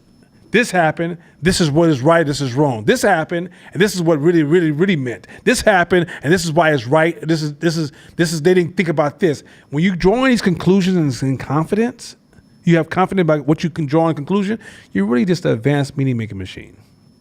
That's all you are. You just learn how to like articulate your meaning to what you see as opposed to, hey, listen, I saw this. It created my curiosity. I wonder what are all the causations that could have created this situation. Also, most barbershop communication is meaning making machine friendly. You say, what do you mean? No problem has a single point of causation. But in barbershop conversations, they always result in single point of causation. It's A, B. A happened, it either was A or B that caused it. This happened, A, B caused. It's almost like a binary simplifying it, right? And the desire to simplify things is a human desire to understand, control, and remove uncertainty. But it's not giving us truth. It's very important. This is emotional desire. You don't rush to a conclusion because you're stupid. You rush to a conclusion because it makes you feel better. It's very important. So you can be smart as fuck. That's why a lot of scientists and a lot of PhD people are some dumb people. Like if I've hired someone and had to fire them just as fast as I hired them, it's because they rush to conclusion because they don't like the space of uncertainty. And so it's easy to use all that knowledge, to weaponize that knowledge to quickly summarize a solution, not realizing that you don't really have the answer. Some answers may take time to uncover. Like I have all these assumptions about a lot of stuff in society. A lot of them I don't come into class on. I may articulate to my friends that knows that all I'm doing is just using them to like challenge my ideas. But what I won't do is walk into this class and teach it to you guys as if, no, this is the way the world works. Because this is the way East Oakland may work. This is the way 60th Avenue may work. But shit, Berkeley may not work like this. Richmond may not work like this. Midwest will be like, I don't know what the fuck you're talking about. New York is like, come on, son. So the reality is that once you start realizing how complex the world really, really is, you realize, oh, why is this important? When you just bullshit and having a cool conversation, you can be all over the place. It doesn't really matter. I don't want you guys to get too formal in your personal conversations. When it's time to make decisions, you need to go here. Where I'm at right now, you need to be right here. Now, if you're not making decisions, ain't no money on the line, and you just shooting the shit, playing dominoes, I may tell you ugly and tell you why your mama made you ugly, and don't need no context, right? But if we ain't playing dominoes, and I'm about to make a decision with my business, my money, then I need to know what I don't know. I need to be able to know what I don't see. I need to know what my weaknesses are. I need to understand my emotional limitations because I need to be able to compensate and use my tools to compensate for my weaknesses. Because I can't get rid of them, so how do I build systems around them? Right? I know it's gonna be like, I shouldn't be emotional. I am emotional. I just built a better system to get around my shit. Right? Like I'm emotional, but what I do is like going back to what some course talking about being hooked. One of my super tools is I use time. It keeps talking about time, and most people forget time is your superpower. If somebody says something, if Kasha says something to me right now that irritated me, I don't need to speak right away. I just sit back and go, When I'm doing this, I'm going, this motherfucker. Right? I'm gonna have that minute. I'm gonna give myself permission to call her a motherfucker. And then I'm gonna calm myself down and go, what question can you ask her for clarity? Because you know you're making machine. So if I can't answer a question, I haven't calmed down enough. So don't say shit until you can ask a nice question. That's non-threatening. So I might be like, okay, I hear you. About 5 minutes later, I'm like, Kaja, why did you say that, by the way? That 5 minutes was me turning my meaning machine way the fuck down, getting myself in an emotional space so I can still own and control the moment, right? And often that question saves a lot of tragedy and destruction, right? But if I go straight from, she says something, I hooked, and what the fuck you say? It's done. It's done. It's hard to come back from what you say for black people. You know what the fuck, it's just, everybody's reaching for guns and knives and shit. It's going somewhere now, right? So it's a different conversation. All right, so let's keep going. These are two valid interpretations of the same event. Both are correct. The difference arises because of the perspective of each person. Keep going. Our perspective is very much unique to us, as both Galileo and Einstein so vividly demonstrated. So real quick. If you are in a certain industry and somebody gives you some advice, realize you have a weak perspective. You have a strong and weak perspective. Let's say you're a computer engineer, right? And I give you and I come to you talk to you about computer engineering. You have a strong and weak perspective. Because you're too close to the product to hear or see. This is why you need a rich feedback loop. This is why you can't audit that feedback loop, because when you audit it, you're too close. You're not qualified to say, okay, let's say Shakina has a dope gym up in Oakland Hills, right? So let's say I come in as a customer like, hey, listen, like training somebody that's over 40 is totally different than training somebody under 35. Totally different. Totally different principles, totally different goals, totally different outcome, totally different rest, diet, the weight, the amount of weight. Like for example, when you're young, you understand, I don't want to get muscles. You hear what I'm saying? I don't want to get muscles, right? At a certain age, you need to get some motherfucker. You need to lift heavy as you can, because now you're fighting natural deterioration of aging, right? And you won't get muscles like that, right? She can't have you in there benching a 45 on each side as a woman, and you still petite as fuck, right? But what you're doing is you're slowing down the deterioration of muscles and bones, and you're investing in the long term. But let's say I walk in there and most of her clients are 30. And then she gets these group of rich clients that come in, but she doesn't make the adjustment. And I start to talk to her about, hey, that's not working for me. And let's say she's not aware of that. She will start to argue what she knows, but she doesn't realize what she knows is relative to the clients she's serving under 30. Meaning that she's about to lose over 40 or 50-year-old clients or 60-year-old clients, or even her 70-year-old clients have a different regimen. But if she tries to play a copy and paste, and she has 70-year-olds walking through the door who's willing to pay, who have the disposable income that can pay her, but she's talking this 30-year-old shit, she's losing her customers because she has her own perspectives, and she can't hear me because she's too close to the product. She's like, well, I read all the books, I did all the studying, I've been successful, I've had all these people love me, I get the rewards, they voted me the best trainer of the city of Oakland. Yeah, under 30. After 50, you're trash. All your 50-year-olds are injured.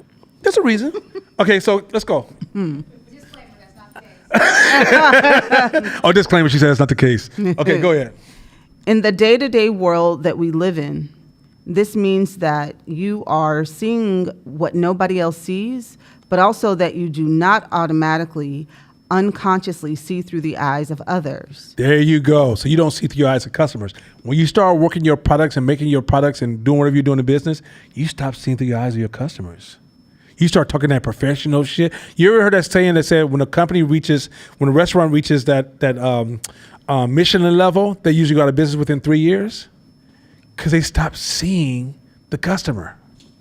Look, McDonald's is a cold motherfucker because it sees their customer. A lot of people, look, have y'all seen these motherfucking what do I call it, hipster earthly ass businesses who are trying to charge you extra fees because that allows me to pay all my employees enough for all their health care and all the things they desire and all they do, so I'm going to charge you extra as a customer for that? No, partner. No, you're talking your internal problem to mine and thinking that I'm supposed to adjust my external needs. You're going to have to find a better system where at the end of the day, I feel like you're serving me, not I have to serve you to go buy a fucking sandwich. You're losing perspective because you're too close to the product, right? And all you need is a few people to be like, yes, oh my God, you're so right. Oh my God, right? Maybe you just shouldn't be open as a business. Maybe maybe there's too many fucking pizza spots on the fucking block. And the industry just flooded itself, and it needs to some amount need to die off so you can at least have a group of pizza companies that are performing, or the city needs to regulate how many pizza companies you can have in the fucking city. Mm-hmm. But everybody can't get a special tip, a tip on top of the fees. Oh God! Because at the end of the day, you got to pay these special people in the background for running your raggedy ass business. Go ahead, Kaja. With this principle, how do you think this applies to things like business or industry mentorships, where you're going to someone because they're in the industry and they have close proximity, but they're at a point beyond where you are? Do you consider that them still being too close to the subject matter to be able to give proper mentorship? I don't believe in single mentorship at all. I think if you have a diversity of mentorship, you're okay, right? But if you have like this, I don't believe in mentor worshiping. So I believe in diversifying mentorship because a lot of times mentors are too close. Like I've seen mentors talk to people. When this whole thing was happening, when people were giving people money, right? It was the preachers was talking to the choir. From the outside, I'm going, they're gonna you send these businesses up to die, give them 10,000, 50,000, 100,000, 200,000, 300,000, and they haven't, which I'm gonna get into in about 2 or 3 weeks, they haven't created the right momentum to earn those resources. So instead of you enhancing their momentum, you're enhancing their expectations. So now they're gonna move with this space of entitlement as opposed to moving in a space of acceleration, right? And so, but the people that were surrounding them, there's a lot of intelligent people surrounding these new businesses, but they were too close. Mm-hmm. They're too close, right? They're too close to the idea. They weren't too close to the black community because they saw the black community or they weren't very close to being entrepreneurs. And even as an entrepreneur, if I had to go into a corporate office and speak, I would look for advisory of people within the corporate office how to speak to them, because I'm too close to being an entrepreneur to have the empathy. Because remember, the key word is empathy. Mm-hmm. I wouldn't have corporate empathy. I would say some shit and be like, and I don't want to ever sound like Damon Dash. Never. Okay, go ahead. I'm a boss. You're not a boss. I'm a boss. That's what you say. I'm a boss. Anyway, go ahead. There is an objective reality, but none of us can perceive it in totality without doing a little work. Without doing a little bit of work, objective reality cannot be seen. You have to work to see. Mm-hmm. Seeing is not something that you just, because you have eyes and ears, you hear, and because you can think. If you're not working to see, you don't see. Let me say this real quick. If you're not working to see, you don't see. Mm-hmm. See is an expense you got to pay. It's a cost to see. See ain't free. You don't wake up in the morning like, I can see what's going on. No, the fuck you can't. It's not possible.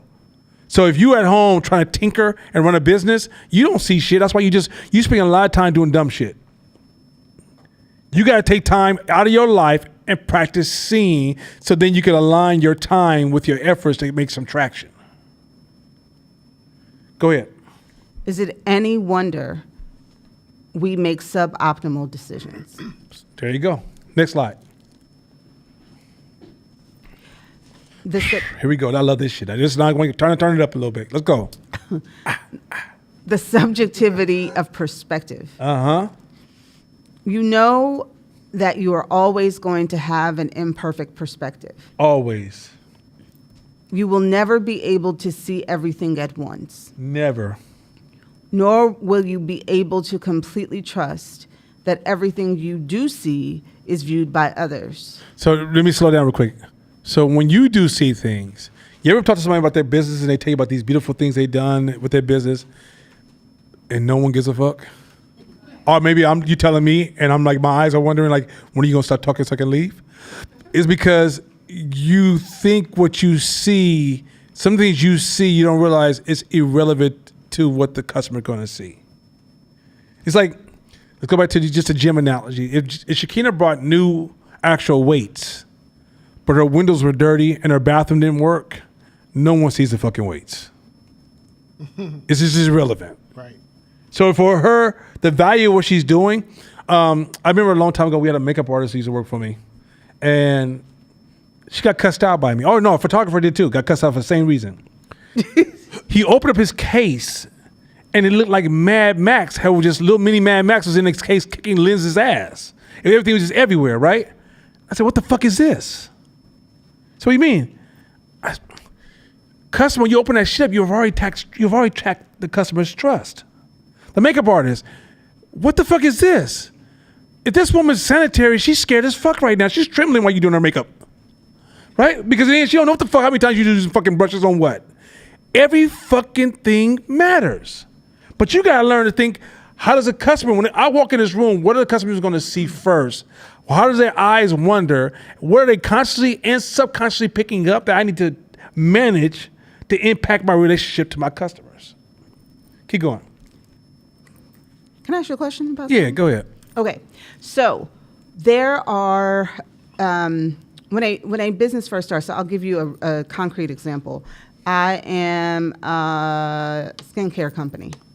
And, you know, I put stuff out there. I get sales online a little bit. Like I'm making some traction. And then the first thing that I think I need to do to be competitive is redo all of my packaging. I'm very early, but I'm going to redo all of my packaging, and I haven't really learned how to sell. I'm totally leading this question, but but I'm wondering what your perspective would be on a company that kind of put an idea out there to see if anybody bites. When do they start making those investments in the way that the product looks? Okay, so number one, you start from day one. I don't give a fuck if you just putting some papers, wrapping it around there, and doing it. Just show care, Exactly. right? Showing care is once a customer can see you care, they can tolerate poor design. Poor designs can be artistically attractive to them, right? It's when you move from a space of efficiency, urgency, working, got to put my head down, got to get the job done, and you don't really care about the wrapping like that, right? Customer can tell the difference, right? It's like, you ever been to a clothing store and you touched a shirt, you don't like it, but you can tell it's a good quality company store because you tell there's some care in this material, and you may even buy the shit and wear this ugly ass sweater because the quality is really fucking amazing, right? Care fucking matters. Or have you ever been offended that you went to a department store and grabbed a shirt and you knew this is cheaper than the shit they sell out of a truck, and they want to charge you $4 for it, and you're offended, right? You got to communicate care. Number two, what I challenge people to do is let's slow down a little bit from idea to product. Let's get into observation space. Let's get into knowing that you have a perspective limitation, and that you got to challenge that by either internship or being around the space or interviewing different people from different things. Like, you have to learn what the fuck you want to do. Just because you want to do it and you're talented don't mean you're good at what you do. But what happens is, this is what the perspective challenge is trying to highlight to us, is that your intelligence is not on trial. Your talent is not on trial. Your perspective is on trial. That's huge. So once you realize your perspective is on trial, you'll realize, oh shit, I got to stop being in this room thinking I can see what the next move is for my company, and I got to move in a space of curiosity trying to figure out what the fuck that is. Like, for example, one of my biggest challenges now, I've been around for 18 years as a business, I got to get used to all the new trends because my trend is almost dead. I can't afford to be Nana 510 Media. That's how we were the first 10 to 15 years. Now I got to be 510 Media to this next generation. And if it comes down to it, going back to what Corey said, if it came down to that, the word media was being exhausted because of this new generation, I might have to be 510M or just 510 or 10 Media. I don't know what the fuck I got, but I got to constantly, I have to adapt to survive. But what stops your adaptation is when you're limited by your perspective. You see I'm going with this? All right, let's roll. What you see is useful but limited. The less willing you are to accept and acknowledge limitations, the less useful your perspective. So there you go, freeze. The less you're willing to accept your limitations, the less useful your perspective. Let me say this again. All right, I'm gonna say it the black way. The less you are willing to accept you can't see shit, know shit, and understand shit, then your shit is whack as fuck. You trash. Okay, so I go back to my professional side. So if your perspective is off, right, then you don't realize that all your education and intelligence and past performances are undermined. Talent with poor perspective is trash. It's that fucking simple. Like, a lot of times our ego, that's why the ego is so fucking dangerous, because ego is making your perspective too fucking big. I know what people like. I know what people want. I know what people feel. I know what people love my shit. I was online. That's your perspective still. You got to get into spaces where you start saying, hey, what can I do better? And don't think if you walk up to somebody, okay, yo, what you think about my shit I did last week? I'm never going to tell you the truth. That's too much fucking work. But if you say, hey, how can I improve? What would you do different if you was me? Well, I think you're great. Nah, no one's ever great. What can I do different? What would you say my next move is?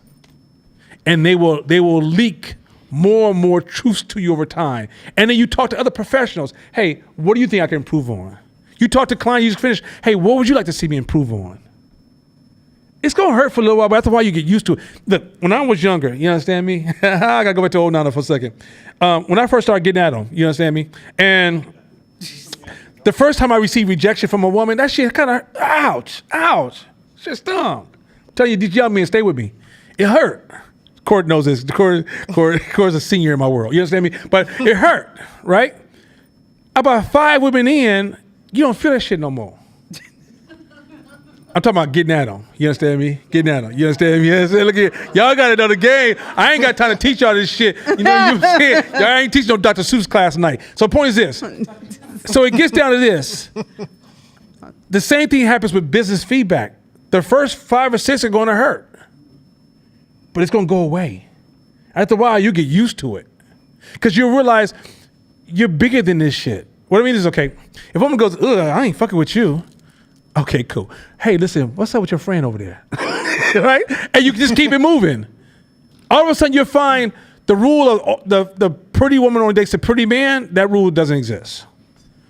The rich woman only dances with the rich man, that rule doesn't really exist. The high-performing work, you'll realize all rules are subjective all over the place. And if you just keep moving and playing the game and make it, you'll start sensing, that's my client, that's not my client. I can see her. She likes me. She ain't gonna give me no time. Another woman taught me, when I was walking down the street, I would just say hi. The way a woman said hi, a woman taught me that when a woman was interested in me and was not interested by her way she responded to my hi. And I was like, God damn, this is game. You know, so I didn't tell my partner because that would be too much competition. So anyway, I went to work. So I'm saying the same thing with feedback. When you get into this feedback loop game, it's going to you'll start gamifying it. You'll start enjoying it. You'll start enjoying the feedback because what you start seeing is nuggets. And when you act on those nuggets, you'll fall in love with the results of your business. Isn't that cool? Like, it's a beautiful thing once you start getting used to like processing the feedback to produce the outcome you wish to have. Y'all with me? Mm-hmm. I don't want y'all to fall asleep because this shit's gonna get, I'm giving y'all some cold, I'm gonna give y'all like going underneath just, get feedback, sample size, customers. I'm trying to give you guys deep ownership so you can start moving stuff around and don't have to have the same strategy across the board. Keep going. You will always have limitations to your frame of reference that you need to account for in an effort to better understand reality. Mm-hmm. You must recognize what these limits are, and in situations where the risks are high or the outcomes important, take steps to augment your perception. So if your money's online, you don't have a good perception. You got to know when to call somebody. Like, there's a point when I know I'm not qualified to make this. Okay. So when I go to car deal, when I go negotiate cars, the reason I'm so good because I don't give a shit no more. I really don't give a shit. I know I got great credit. I got plenty of money. I'm gonna give what the fuck I want somewhere, right? At this point, it's a game for me. So I walk away. I plan to walk away on the first negotiation. I already have a number in mind. I've already calculated. I found I looked at the numbers. I played with it. I figured out this is where I want to sit. So if I come in there and you go over here, I got walked into Lexus. I was thinking about getting the Lexus SUV at one point. And the dude said, yeah, we have a $10,000 markup. And before he finished the word up, I already turned my back on him and walked out. Right? Now you might say, damn, now, what you doing? Because when you walk away, I'm disrupting the game to say, I know that day you're trying to get the best numbers you want, but you're a human being. And a month is coming.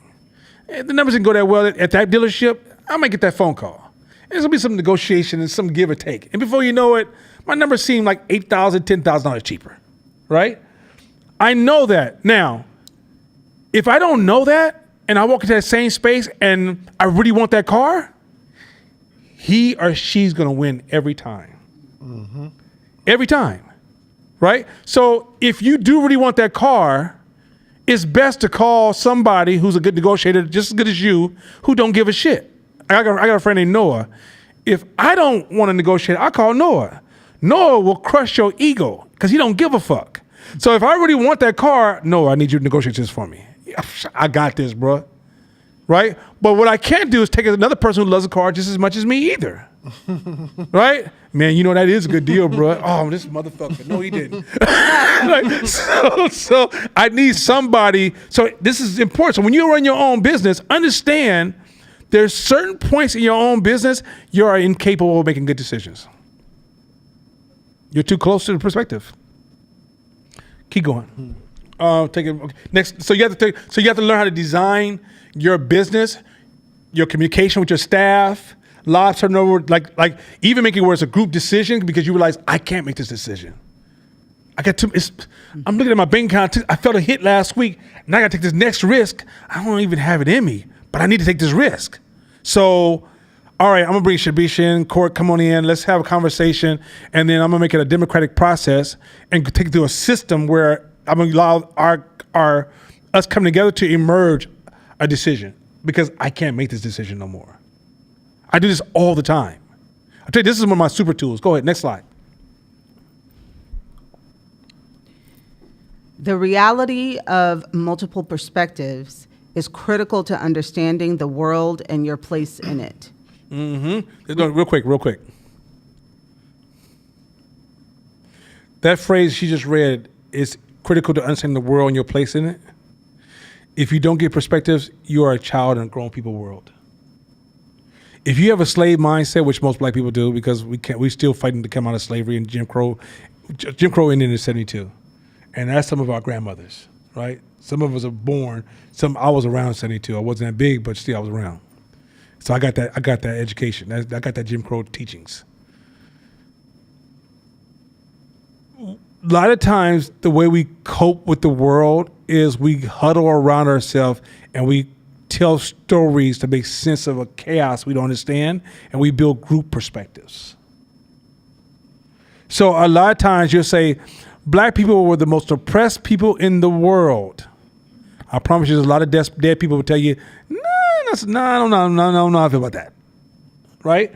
And then you look at the world through your black lenses, your Latino lenses, your gay lenses, your women lenses, your male lenses, and you don't realize you don't see nothing. So you got to get to the point where you got to be able to expand beyond your perspective. Otherwise, you can't see the world. Let me help you out for those of y'all who want to make some money. You can't see your market. You can't see your customers. You can't.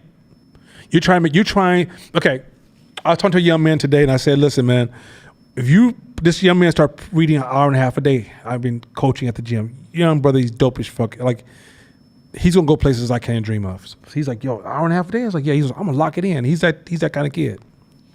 And I said, listen, man, when you lock in an hour and a half a day, don't fall victim to the desire of similarities. Because as you grow, you're not gonna be similar to anybody anymore. You'll be far and in between. You're not gonna be like, you won't look around and see hell of you. Popular opinion is no longer your friend, right? And so how do you exist in that world where everything is not like you? They're not like us, right? Everything's not like you. You got to learn how to exist in that world and say, I understand, I have empathy for all their ways of thinking. Otherwise, you will become so intelligent, you will usher yourself out of the market. Out of people. Like, you'll be at a family get together and you're no longer a family.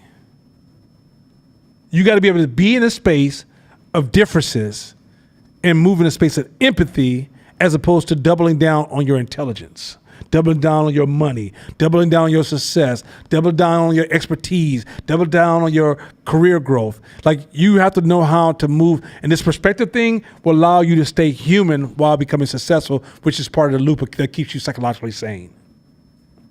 Guys with me so far? All right, let's roll. Keep going. We can only see so much. In concrete terms, relativity highlights a subjectivity of perspective that explains partly why eyewitness testimonies have lost their credibility over the years. Keep going.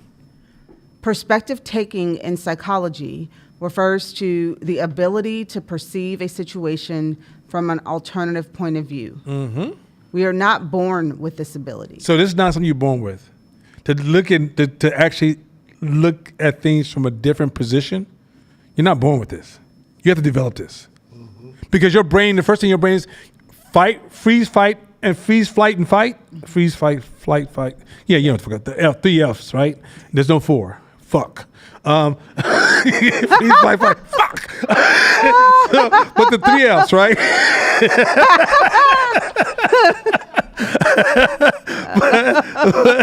but the three F's, right? It designs you to go inwards and protect yourself. So when you hear things that disturb your brain as it goes through those 3 emotional hits, your brain is going towards protect, protect, protect. So it turns inward.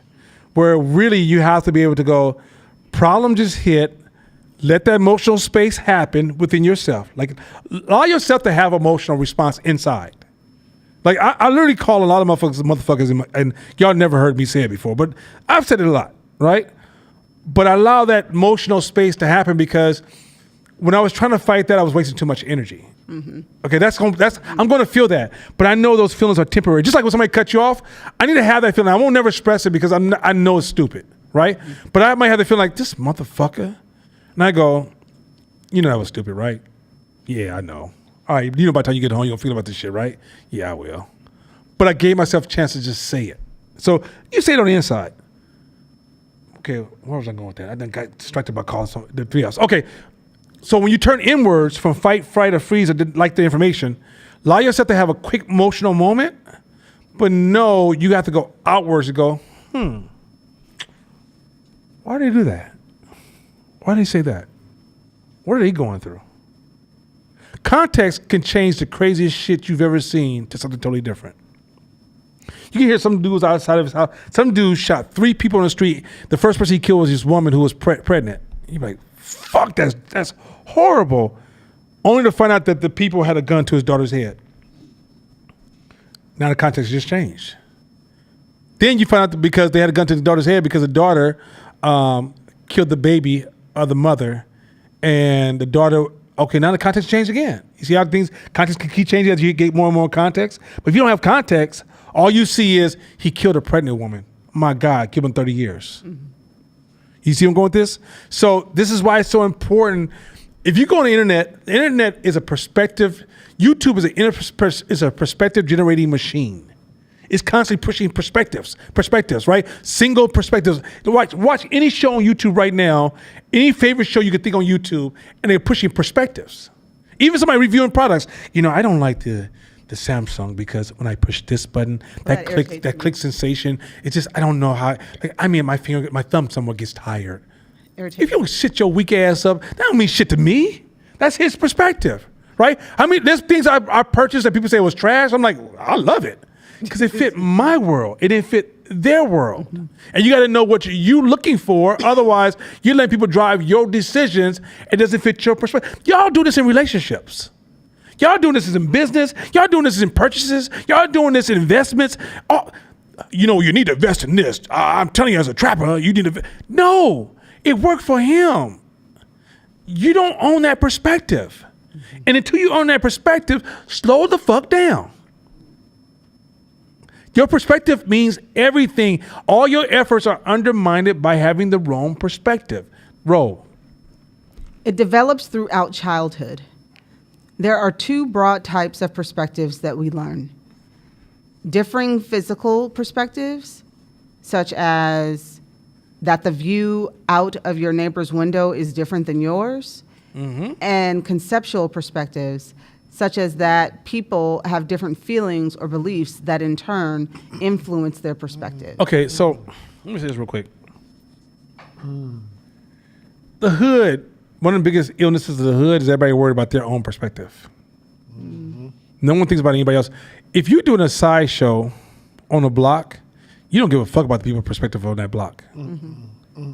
If you find fireworks at 1 o'clock in the morning, you don't give a fucking perspective about that person who's got to go to work the next day. If you bumping your music past a certain hour, you don't give a fuck, right? This means, which is a sign. This is a hard thing to say. This means that a certain group of people, basic intelligence is functioning below a certain level. When you get to the point that your perspective is the only thing that matters, I don't give a fuck how many years of college you got. You're weak. Now, mind you, this ain't black people only, because you see it with these white kids, you see it with the Latino kids. Social justice is all about perspective. My perspective matters only, right? So this ain't only a black thing. I'm just making this a highlight because right now, today, I'm looking at a whole bunch of black folks and a Jewish cat who will, in a minute, show you that they got some perspective for issues as well. But the reality is that perspective, even if you live in a neighborhood, a good neighborhood moves from having empathy of other people's perspectives. That means when trash hits the ground, I need to pick this up because it might disturb my neighbor. How loud I get might disturb my. So I was out an hour outside of Boston on my vacation, and I stayed with this family. Beautiful home, like fucking home was crazy. 5 or 6 acres of land, just beautiful lakes, all kind of shit, big ass trees. I'd never seen fireflies in person. I'm a city boy. Fireflies is lighting a match for me. That's all I got. So I'm out there. I'm seeing fireflies everywhere. Shit's beautiful, right? I'm watching stars because the light level is so damn low. We barbecuing outside, watching movies out. He just bought a brand new Ferrari. We over there taking pictures of Ferrari. I'm having a great time ever, right? So at one point, he brings out his speaker to play music for the movie, and it's that little bitty motherfucking speaker this size. And me and my wife starts to laugh at him. Like, what the fuck do you don't play with that? Man, this kind of shit you play in the shower. Like, what the fuck you play with that? He goes, well, he's on acres of land. Well, I have 8 neighbors, and I don't want my neighbors to possibly be disturbed. I said, love it. Love it. In the hood, will we do that? You know the fuck we won't. And then we get mad. When somebody comes along and be like, hey, we need you to turn your music down. Oh, fuck what you heard.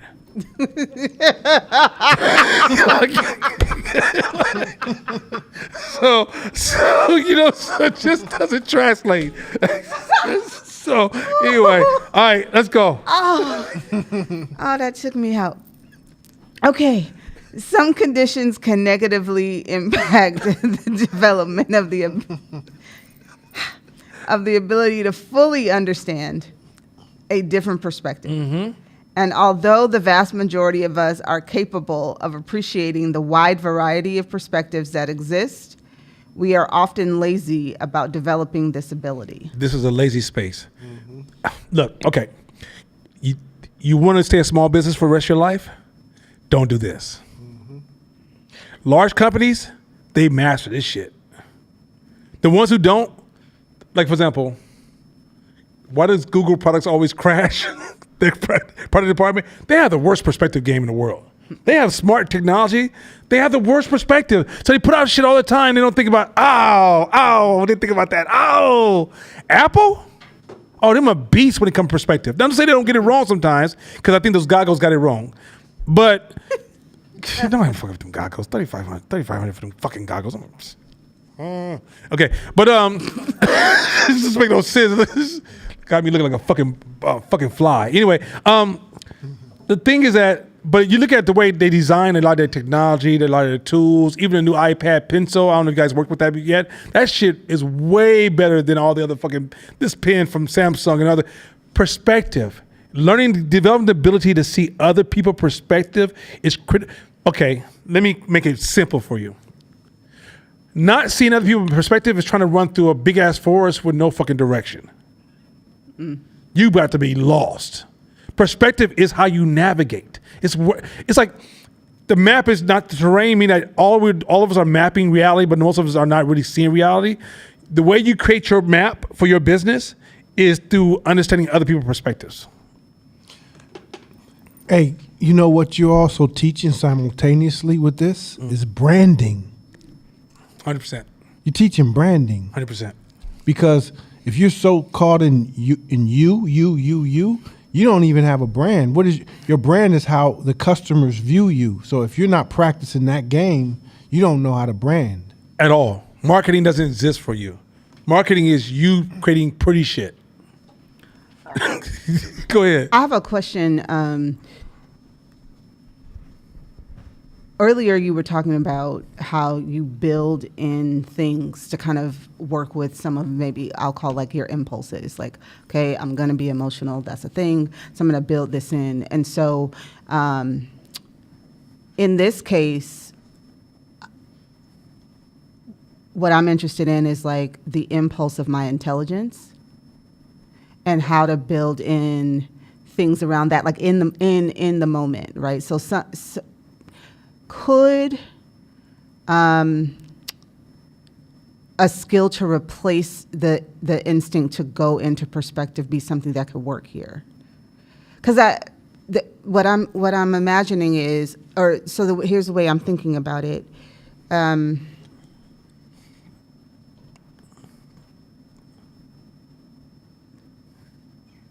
Especially because being in here, I learn a lot.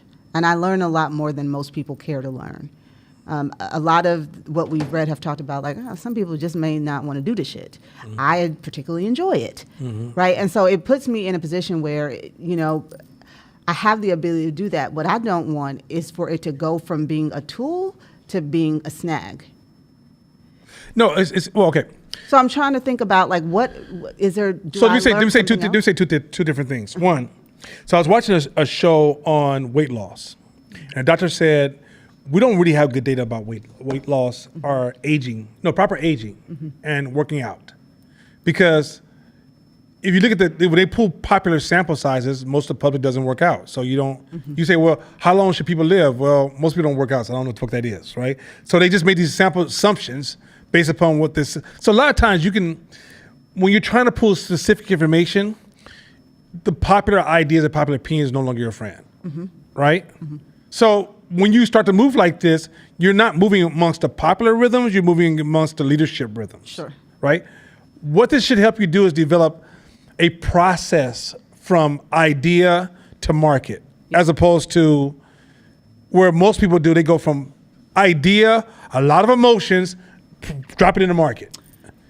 And I spend all this fucking money, and then the worst than the money is the emotional weight of disappointment, thinking the market doesn't, I'm not good enough, or they're not fucking with me, or somebody's suppressing me. The meaning making machine starts to kick in, right? Because really you skip the process, which is you go from idea to creation to test to feedback to tweak and adjustment to market delivery, right? But most people don't do that, right? Most people don't.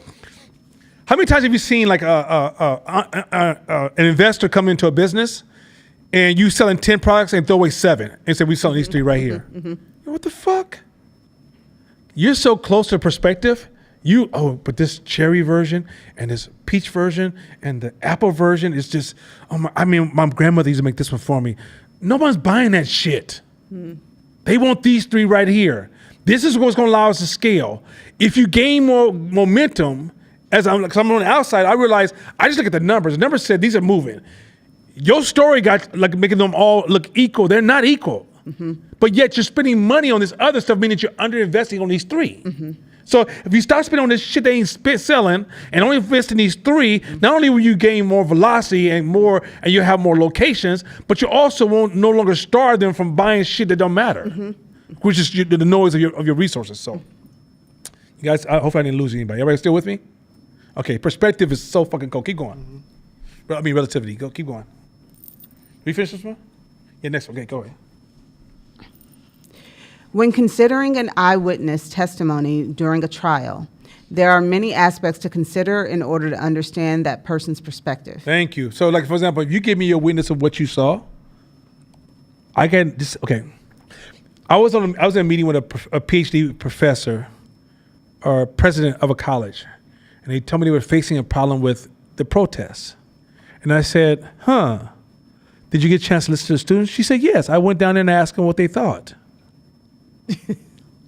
I said, that's not listening. And she got mad at me. Fuck it, I'm out. Because I don't fight people that ain't paying me.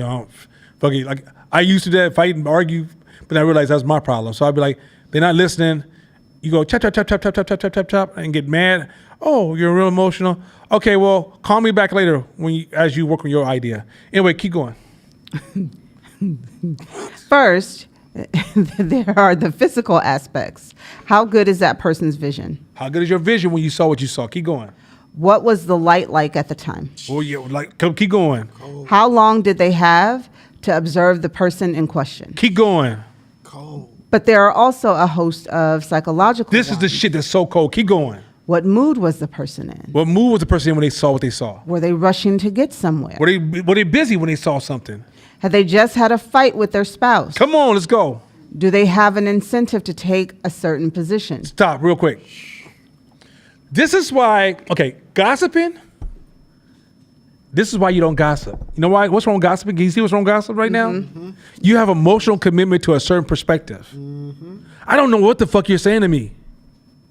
You know, I heard this, and this. I don't know what that means. Or when somebody told me, like somebody called me the other day and told me, Nana, you were wrong about this idea. And I thought to myself, this is going to be a long conversation because I got to get into perspectives. One, your perspective is a challenge.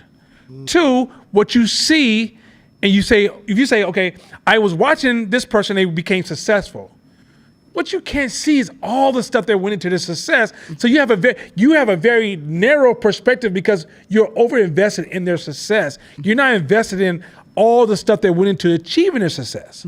So like you were not invested in the nights they read, the nights they didn't spend with their wife, the nights they worked 3 weeks straight and at crazy hours, the night that they made all these things. You're not invested in that. You're invested in the car they were driving when you saw them last, the power they displayed when they made decisions, the celebrations they had when they put their name on the building, right? And so a lot of times, even when you say, well, you know, Steve Jobs did this and this is why, I'm looking at you like, I don't really know what the fuck that means. I'm the king of saying, I don't know what the fuck that means. Because I realize, yes, see, anybody knows me, I always say, I don't know what the fuck that means. It's because I realize you don't own the perspective and you're trying to force me to accept your perspective. This is why when people call me and say, Nana, can you give me some business advice? You know all I'm really doing? I was just going to help you broaden your perspective. That's really what I'm doing. If you call me for business advice and I give you my advice, then all I did is just exchange perspectives. The goal is ask as many questions as I can to broaden as many perspectives so we can look at what are we missing here so we can put together more pieces to get a bigger picture to make better decisions. So this is so fucking, I use this tool so much. You guys have no idea how much I use it. This is why when I hear news or anything come across my table right away, you know, this person got shot the other day. And when I was young, I'd be like, now I'd be like, I need no more perspectives. This police officer shot this person. You gonna tell me every police officer had the same emotional outcome, same emotional motivation, and act on that same motivation that has the same outcome? That doesn't translate to make any sense. That means that every shooting has to be evaluated separately because it has different perspectives attached to it. Every racist moment, for example, okay.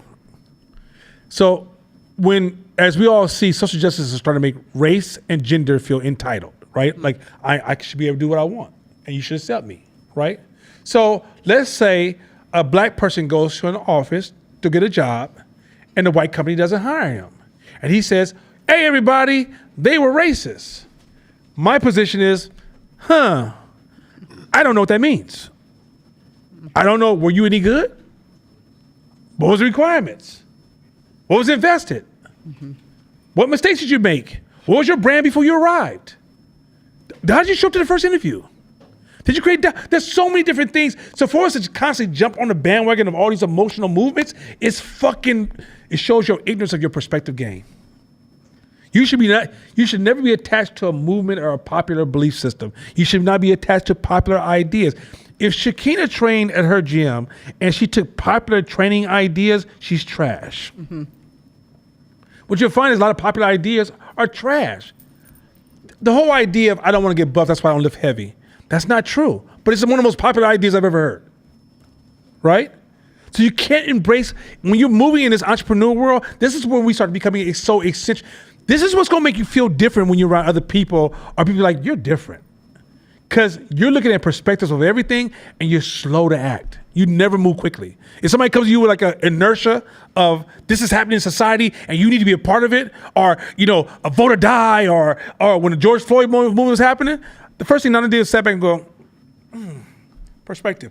When COVID hit, y'all saw me do it in front of you in class. COVID, everybody went this way, Nana froze. And we're like, I'm looking at the data.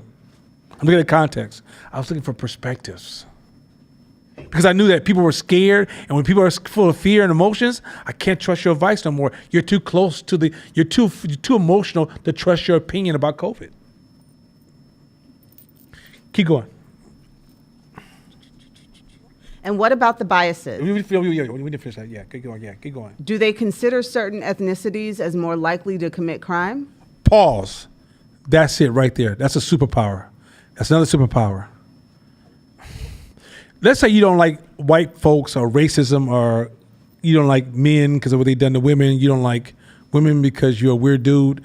I don't know why you would. I like women. I understand that, brother. But hey, it can happen. You don't like you don't like short people because you're too fucking tall. You don't like tall people because you're too fucking short. What the fuck it is?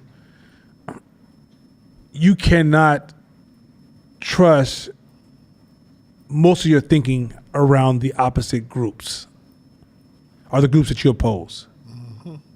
Because any feelings, emotions you have, what you have failed to do is put yourself in their shoes. And you're coming from a selfish space of this is what they need to do for me, but not thinking about what you need to do to be a part of them or share space with them. It's a hard one to... This is why I can't stand Umar Johnson. It's not because he's not... That man's extremely intelligent. He just got a fucked up perspective. So everything, to the man with a hammer, everything becomes a nail. That's what the fuck he is. Perspective problems. Right? It's not... I don't dislike him as a person. If he came in here right now, I wouldn't be like, oh, get away from me, ugly motherfucker. No. That's not how I move. I can't trust your information because you're too locked, you're too close, and everything is race. Everything is... Some things is like... Okay, think about this. If a homeless person knocked on your door tomorrow morning from around the block, two blocks away, 3 blocks, and be like, yo, Tennille, I feel like you don't see me, and I want to have a discussion with you. What would you say to a homeless person? If you don't get the fuck off my porch and start waking me up this early in the morning, I'm going to shoot your ass. Right? And then let's say he puts a camera and be like, see, this is an example of what racism looks like. They don't want to see us. They cuss us out, push us off their porch, disrespect our rights and our values. You see how I'm playing with perspective? Mm-hmm. This is the shit that you don't realize. We do this to other people. People do this to us. Gay to straight, straight to gay. All this shit's happening all around us. This is why you gotta slow the fuck down. If you want to be human, slow down. If you want to connect to the world, slow down. If you want to build a relationship with the world, if you want to eat the fruits of the tree of the world, slow the fuck down. Mm-hmm. Don't join perspectives. Mm-hmm. Is this shit cold or not? You guys get with me? Like how cold this shit is? How this shit is... If you go home tonight and just watch YouTube, you be like, God damn, this is perspective heavy. They're just driving, I feel that Willie, what's the brother that used to rap? Ghetto Boys. Yeah. Huh? No, the other one. He has his own talk show, own podcast. I drive big money, I drive big cars. Everybody know me because I'm a superstar. Yeah. What's his name? Willie D. Willie D. You ever watch his show? Anybody ever see his show? I watched it one time. Him, D.L. Hughley, Perspective Kings. Mm-hmm. That's all they do. They're pushing their perspective. My perspective. This is what I feel. 50 Cent, perspective. My perspective. He said Jay-Z's, he's controlling this, and this is why he ain't shit. He has $1 billion. He did something right. He did something right. I don't think he gives a fuck what you think. Mm-hmm.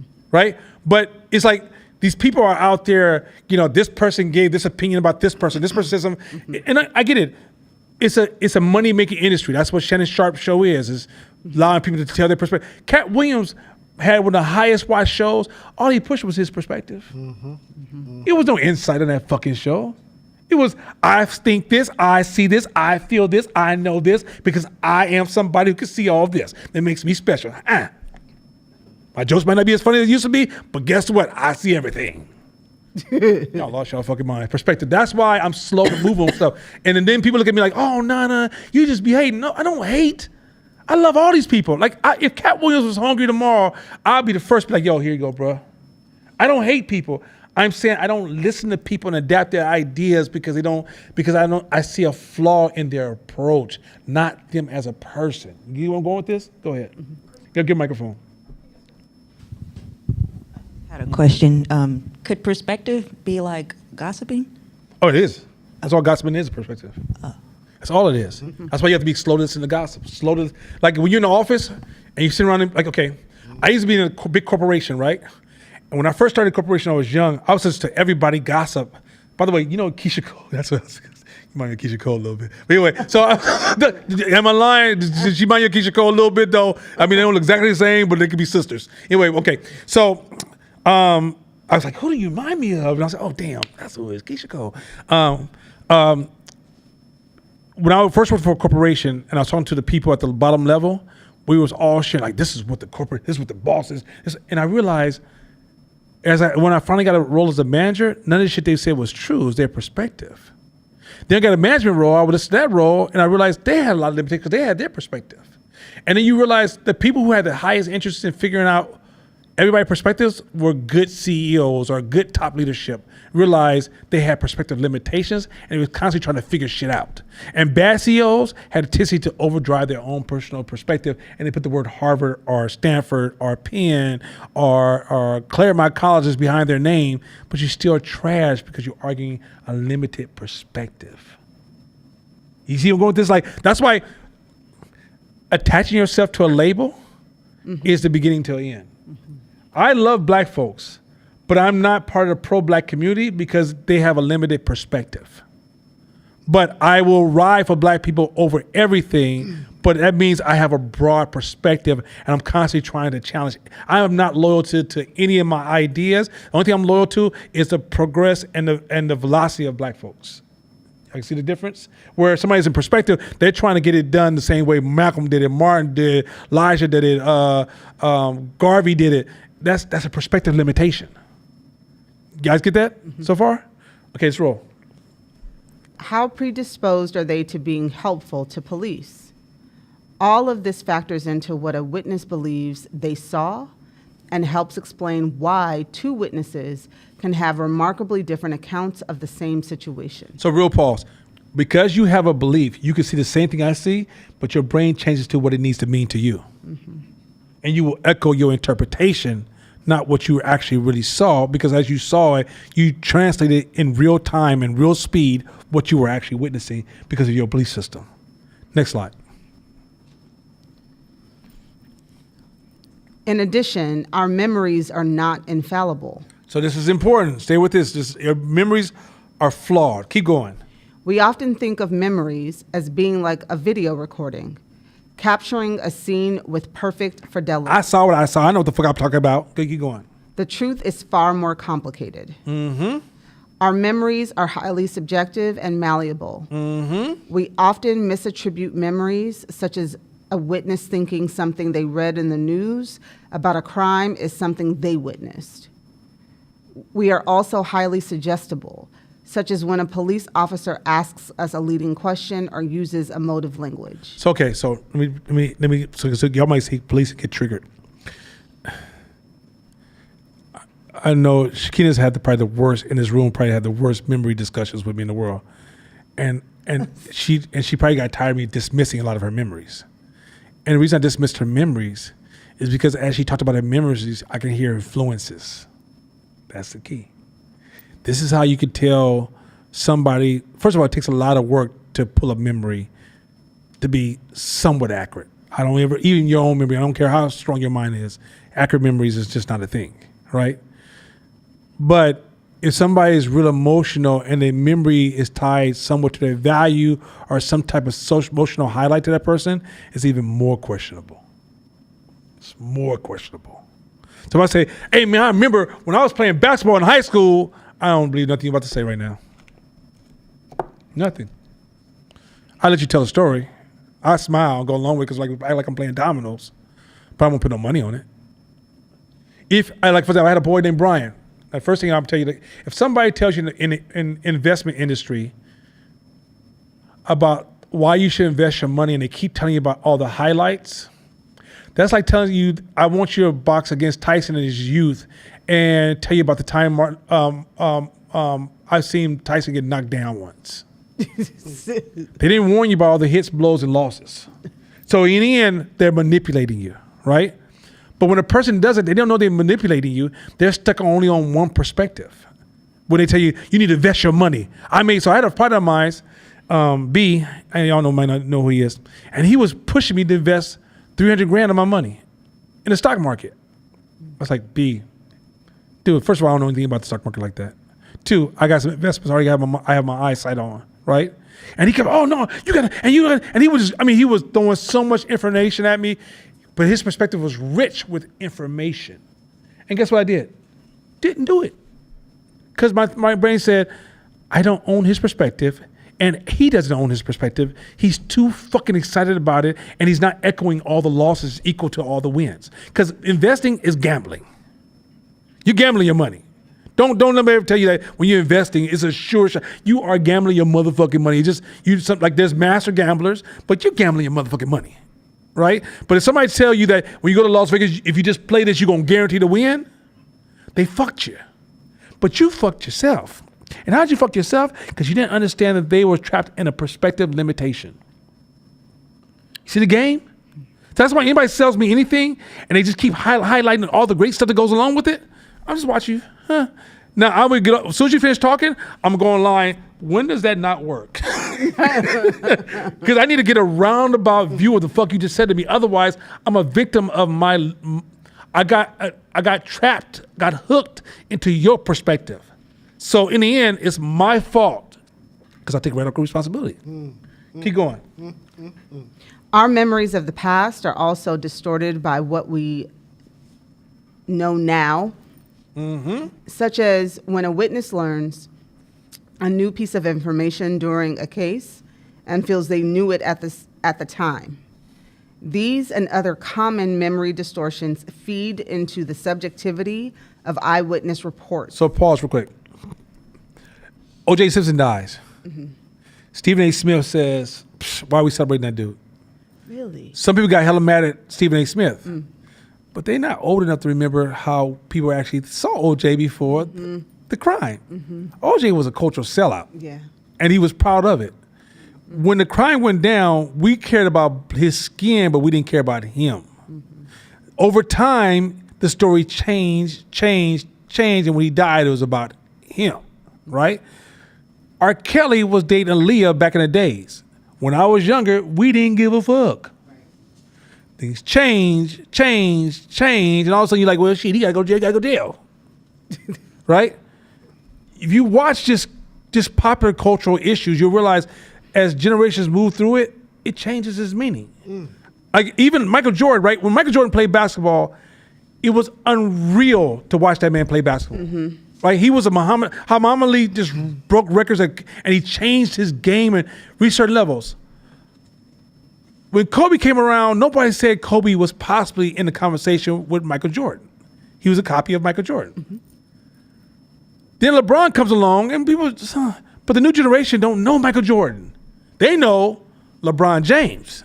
And they're having an amazing, this man has been in every damn time I see a championship, he's there, right? And he's leading the team. So in their mind, the truth will adjust. That's not a problem. The reality is that truth is always adjusting. Always. Once you realize that, you stop having this super loyalty to like, this is the rules of the past, this is what the hood. No fucking thing. This shit's always moving. But when you understand this perspective game, you realize, oh, so if I'm serving this market, I better put LeBron James' name on that shirt, not Michael Jordan.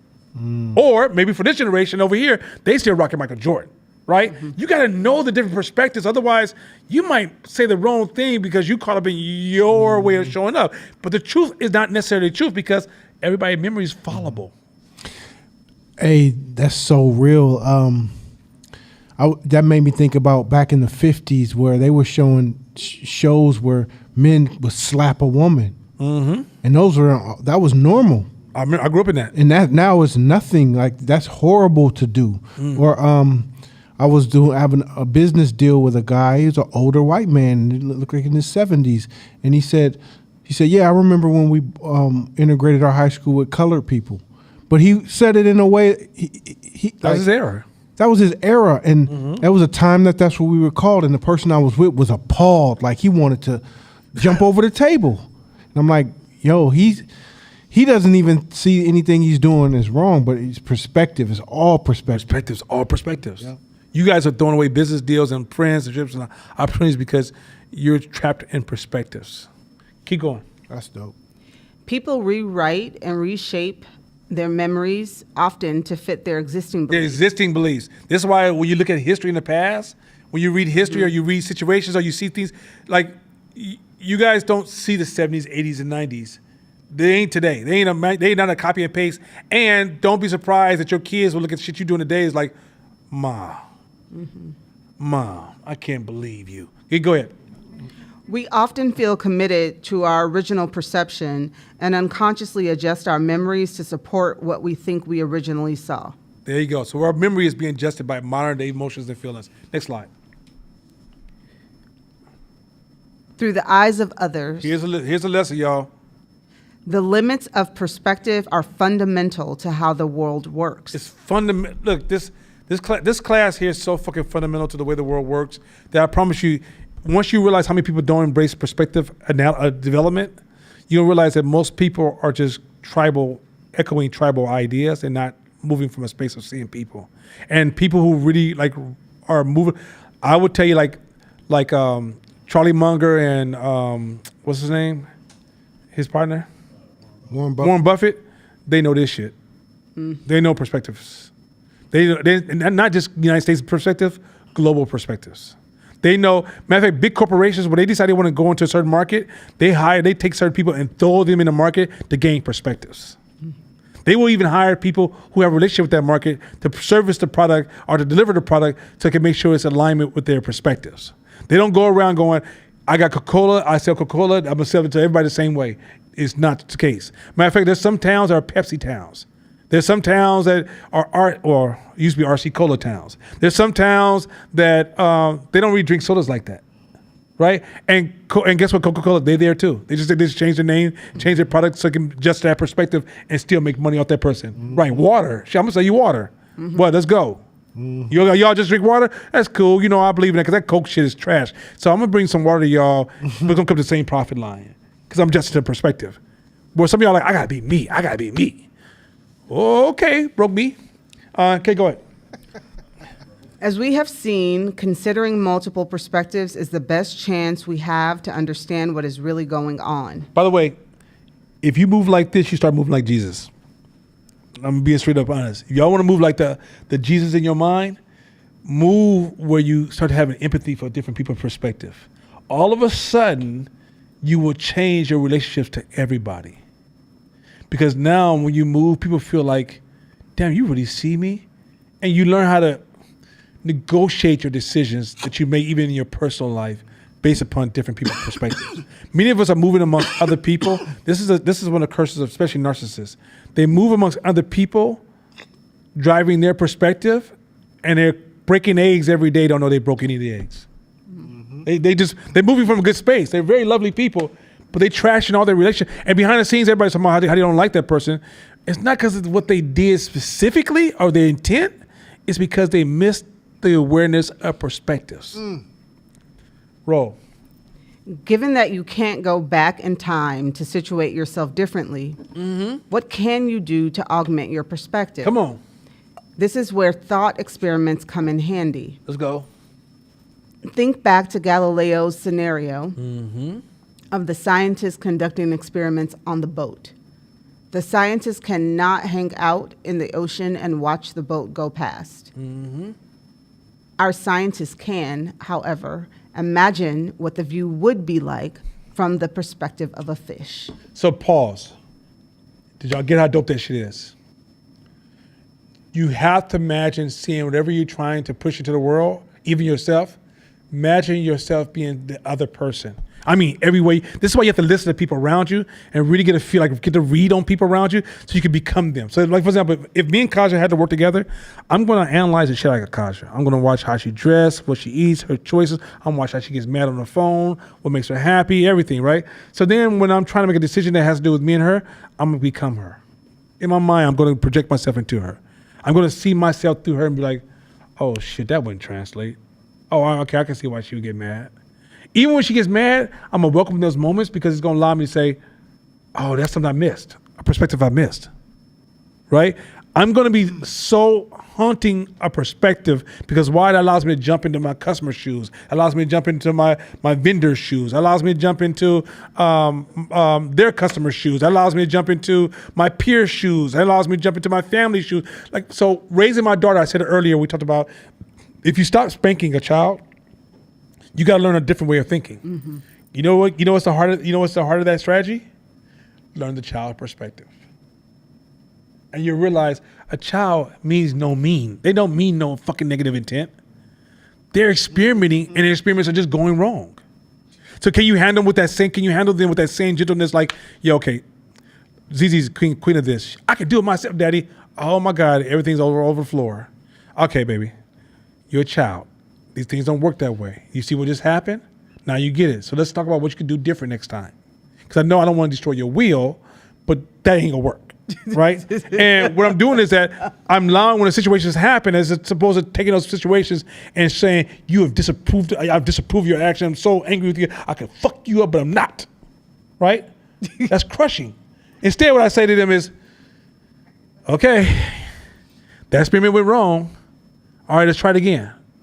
That experiment went wrong. Let's try it again. Right? I'm constantly trying to adjust to her perspective. And the thing I jam my wife with all the time, my wife, she'll get to the point, she's like, okay, do this. Okay, Zizi, get to over here. I was like, babe, that shit's trash. Wait, is that trash? Imagine you sitting somewhere and you playing with a toy and you in your own little world and a human just runs in there and be like, get up, go, let's go. It's no priming. There's no helping the child adjust. She don't have that fucking muscle. All I'm doing is switching perspectives. So it's starting to make me like, oh, damn, you understand parenting. No, I don't understand parenting like that. Ain't no fucking master of parenting. It's that I'm constantly trying to adjust my perspective to a young little girl perspective so I can show. And when I can't, like my older son, when I found out he was gay, right? First thing I told him, I said, son, I'm gonna be straight up honest with you. Give me a minute. Because as a father, I dreamed of me copy and pasting me into the world. Mm-hmm. Now I realize that ain't gonna happen. Cool. 2, I ain't never loved no gay son. So you gotta give me a chance to make my adjustments because you're unfamiliar to me because it's a new variable. I wasn't calculating into it. You gotta give me some time. So I gotta give me time for me emotionally to make adjustment and me to also adjust my perspective with you so I can show up to you and see you and talk to you. Otherwise, I'm gonna be talking to you like you over here and you're really over here. Mm-hmm. You see what's happening? So my parenting is understanding their perspective to be a father or a friend or whatever. It's constantly seeing their angle, right? As opposed to like, they just should. That's why should is a kind of a distortion because should is the opposite of perspective. Mm-hmm. Go ahead, Shakina. So I really love how you frame that, like with Zizi. And my curiosity goes into, so at every few years, there's children go through different psychological phases, right? Ooh, where fast. they can, their brains grow a little bit, their emotional intelligence grows, they're exploring in different ways and whatnot. How do you figure out and assess, like, where the friction needs to be when you're trying to see it from their perspective, because some boundaries need to be adjusted and pushed as they Good age? question. Because I see with your employees the same way. There's sometimes I think sometimes we get too perspective down. We just sound like a white woman liberal, or we just, what about them? I don't give a fuck at this point. There's always a negotiation of perspectives, right? So like, for example, if my daughter decides she wants to run in the middle of the streets, there's no more perspective. Daddy's going to take over. It's time to make a call, right? There's a thing of you got to play the long game, not the impulsive game, right? So with my daughter, even when I'm doing certain things, I'm always going, when am I, because you're going to be wrong. That's why I say perfect parenting is an illusion, right? There's no such thing. But what allows me to like show up, tinker, and discover, because I think that's the key thing. I think you just tell you, do this, do that. There ain't no consistency of children, right? So the tinkering process is, one, you kind of got to know where, like, for example, today my daughter was just she's been a dick to her girlfriend. I mean, they was playing Sorry, and she was just changing the rules. And I was just like, go sit in your room, because you just, now you screaming at your mom and everything, you're just going crazy. She's 6, she's just going off on everybody. And she's crying in there. You know, my daughter cries, that's friction for my ear. I don't like to hear my daughter cry. But I didn't go in there, she needs to have that experience. That's friction she needs to have, right? But when she finally, heard her voice finally calm down, I walked in there and said, so Sat down there gentle next to her bed. And come in there like, you know why I was hollering at your dumb ass? No. Sat there and I said, hey, so you know what happened, right? No. I said, let's go over, let's talk about what happened. Right? Now, as I'm talking to her, I'm also kind of questioning her to gain more of her perspective so I know how to show up to her, not just talk down to her as I'm the authority, listen to what the fuck I say, because it may not translate. I mean, I'm 57. Child's 6. She understands me. Don't be jealous. I'm 50, she's 6. It's like my wisdom is too far removed. So I can never, and all our room, everybody in this room, your wisdom's too far removed. So to show it to somebody, and the same thing with your employees. If you've been working on a craft all this time, you became a master, and you hire a new employee, don't just automatically assume they should just do what I do. It just doesn't work that way.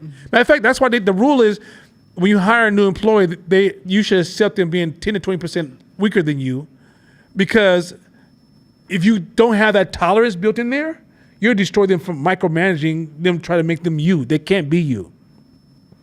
So, and also you destroy the diversity, which makes your team strong. Because you're different. If you have different people with different ways of thinking, you bring them together, they make a strong team. So, perspective is at the heart of parenting, managing your staff. If you struggle to manage your staff, it's because you're too busy thinking about what you need to tell them, as trying to figure out that negotiation between empathy of who they are, how they're going to process this, and how do I get them to hear this idea. Even so, a lot of times what 510 Media does as a business, we will go into a space and manipulate a group of people to go this way. I've used the word manipulate, influence if you're real corny, but let's say manipulate people to go this way, right? But make you feel like you made a decision. That takes time to figure out, but that means you got to hear other people's perspective. That's why when we first take on a contract, we don't go in there and just start designing billboards. We go in there and do insights, which is we listen to customers, we listen to all the stakeholders, everybody's involved in the project, so we can understand what are these different perspectives that are clashing, that's working together, what's collaborating, what's in the room, and then we decide what is the strategy based upon what we heard from their different perspectives. We never make a decision on where we want to go based upon us sitting in a private room going, be good for that company. It's never right. Now, if you're brand new, we can make you look good, but doesn't mean we served you well. Go ahead. Next slide. Next slide. After all, we don't gain perspective only with our eyes, You don't get it with your eyes. There you go. but through the lens of our experiences, biases, desires, and more. So if you have desires, you don't have a good perspective. Remember Court talked about going to the store and you want to buy an item and he said, give yourself some time? Because your perspectives will be distorted quickly because your desires are too strong. If you love any industry and you try to give your opinion about the industry, I can't trust your opinion. Like somebody's like, I love basketball. Basketball. Have you ever argued about somebody who loves basketball, hip hop, real estate? These are common areas that people love so much, and you try to challenge them on some ideas. It's like talk to somebody who loves real estate and try to challenge them. It's the worst thing in the world. Or talk to somebody who's a Democrat, Republican. I was at a Democrat house, and mind you, I'm kind of like, depends on what you're talking to me about. Some things I'm Republican, some things I'm Democrat. Depends on what you're talking to me about. Because of my money, I'm very Republican. I'm probably extremely Republican. Anyway, so we're at the house, and he's like, yeah, man, Kamala Harris, people just need to vote for her no matter whether they like her or not. I said, that's a thing? Is that really a thing? And I saw him get so pissed off when I said that's a thing. I was like, no, but I understand where you're coming from. I'm going to get this food. Fuck this. I'm going home. You cooking hella good food. I'm about to let this shit go, right? Because what I realized that his perspective was trapped in a Democratic story, right? This is why Republicans and Democrats be talking about the same shit, hate each other, because they trapped in their perspectives, right? We do this in the hood all the time. I'm from East Oakland. Uh-oh, you about to get trapped. I'm a hood nigga. Oh, you about to be trapped. I'm a square. Yep, you trapped. I'm a Harvard graduate. You trapped, bro. I'm a human being trying to figure this shit out. Like, I could change my titles like I changed my hats. I don't give a fuck. Like, I could be, that's like I say, when it comes to politics, I'm even Bernie Sanders at certain points. If you give me a certain space, I'm like, with my kids, I'm Bernie Sanders. I negotiate all the time. Whatever, son. Okay, wait. Keep going. When you see someone doing something that doesn't make sense to you, ask yourself what the world would have to look like to you for those actions to make sense. So ask that question. When somebody does something that doesn't make sense, what does the world have to look like to you for you to do the same thing? Simple question. Got that? If you just see something that doesn't make sense, I don't care. It could be Boss Hogg from down south with a big Cadillac, and he got a big Confederate flag on the back of his car. Ask yourself, what would the world have to look like to him for him to say what the fuck he just said? And I promise you, you'll gain so much wisdom. This is the way to gain wisdom without the books. When you learn shift perspectives, it's almost like you're reading life. Many of you guys don't read life because you're too busy reading only your fucking book. Yo, cat in the hat ass, old ass book. Simple outcome every motherfucking time. And when it doesn't happen, you just mad, hurt and shit, talking about my emotions and my trauma. No, your story is so fucking weak, it doesn't give you room for variations and optionality.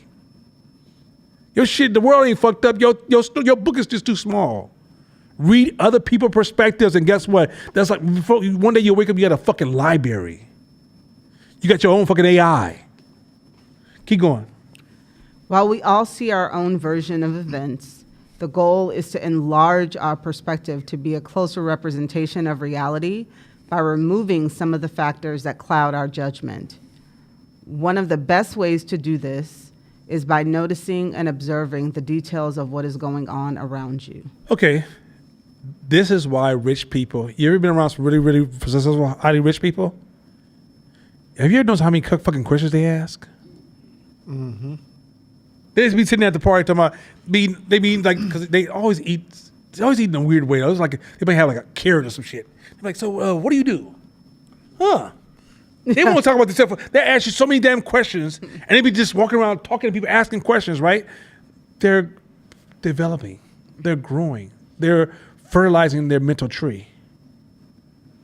Many of y'all are so into walking in a room, being you, doing you, proving you, showing yourself, because you don't feel like you're good enough. You're too busy trying to. Am I okay? Am I right? Okay, am I cool? Okay, is these shoes cool? I do got this Louis Vuitton bag. I hope they see me. I'm just gonna sit here and pose, make sure somebody see me. Just gonna look at people. Okay, no, I was like.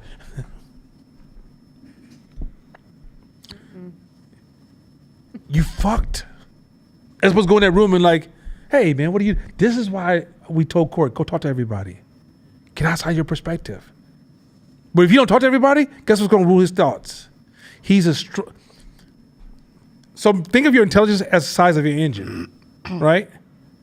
But your perspective is your steering system.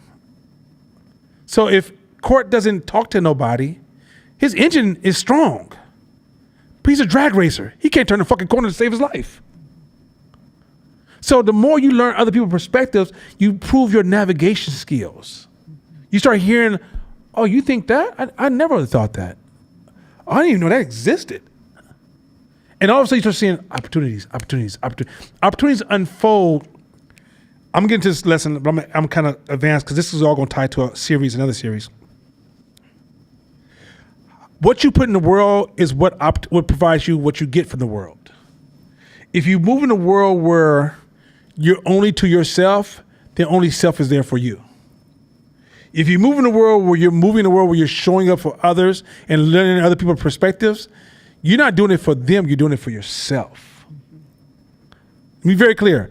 Learning other people's perspective is not for them, it's for yourself. Because then as you start to see more people, you see more opportunities. As you see more opportunities, your life is more fruitful. But your life lacks fruitfulness because all you see is that same tree, even though you're in a wilderness full of fruit trees. You're missing it every time because you only see this narrow perspective. You ever got in your car and drove somewhere and then one day had to walk and start seeing shit you didn't know existed? Because that car gave you a very narrow perspective. Okay, for example, I have a sister-in-law, and when she was 15, she was walking from home from school, and her family lived beneath East 14th and 83rd.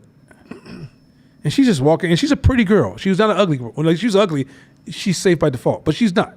She's the opposite side of ugly. And she's walking, and I'm horrified watching her walk. She's coming out. I've seen her coming down the street 2 or 3 blocks, and she just by herself. Now I'm horrified. Like, if that was easy, she would have her own Secret Service. Anyway, so she's coming down the street. Didn't see a problem in the world. You know why? We had 2 different perspectives. She adjusted to that world. That's her world. She's comfortable. She knows where all the dead bodies are hidden. Me, everybody has a dead body. So at this point, I'm sitting there just shaking like, oh my God, they can rape this little girl. How come they don't have people around her? How come they didn't pick her up? This shit crazy to me. Because we have 2 different perspectives. Needless to say, she's a very famous jazz player right now. Anyway, go ahead, keep going. Next slide. It's good to know something of the customs of various peoples. It's important to know other people's cultures. Let me say this real quick. Those of you who only study your culture, problem.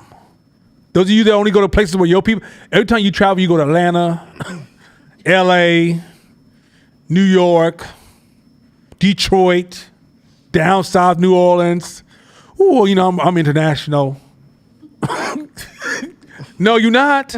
You need to go and learn about. I can't wait to sit amongst other people's belief systems. I was in a city when I was on my vacation, and it was a Trump town. And there was Trump signs everywhere, right?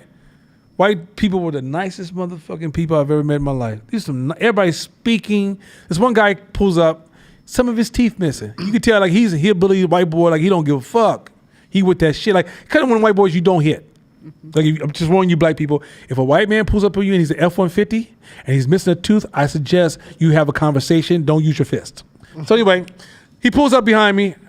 And he gets out of his car, and he's like, yeah, I think I'm going to have a discussion with this gas station. They need to move these goddamn stations because my truck is hella big.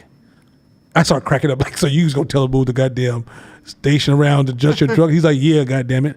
And he goes, where you from, son? You running from around here? I said, no, I was just coming to visit a friend. He goes, well, man, this is a great city. He started telling me some cool things. He's like, you got some kids in the back? Hey, I got some popsicles. You want some popsicles for the kids? Because I keep popsicles when I was an Uber. I'm an Uber driver at nighttime. I always try to get families and kids with popsicles. Nicest people in the fucking world. Now, when you drive down the street, I mean, my perspective, Trump sign. Ooh, terrorism. Al-Qaeda, black Al-Qaeda, right? I'm nervous as fuck. Meet the people, and it's like, damn, I can live out here with these people. These are some nice ass people. You see where I'm going with this? So perspectives, like if there's an opportunity and I was just traveling, I wouldn't see it because I'm trapped in the perspective of Oakland television, seeing the world, as opposed to go sit in other cultures, sit with other. When I go to Africa, I put my shit at the hotel and I go hang out in the bushes with the people. And I learn all kind of thoughts and ideas and stuff like that. And I come back in the city and hang out with the people. And I go to find a jazz community. I go find this community. I go find all these different communities. When I come back, I've had a cultural experience that widened my knowledge and perspectives of the world. You see where I'm going with this? So this whole, only reading black books, I only want to read a book unless it's from a black person. Partner, if you don't wake your fucking perspectives up, you can read other people's racist books and still be black as hell. I can read all the Chinese books I want, all the Chinese books and all the Asian books I want. I'm still black. That was you know what that was, right? Bernie Mac. Anyway, go ahead.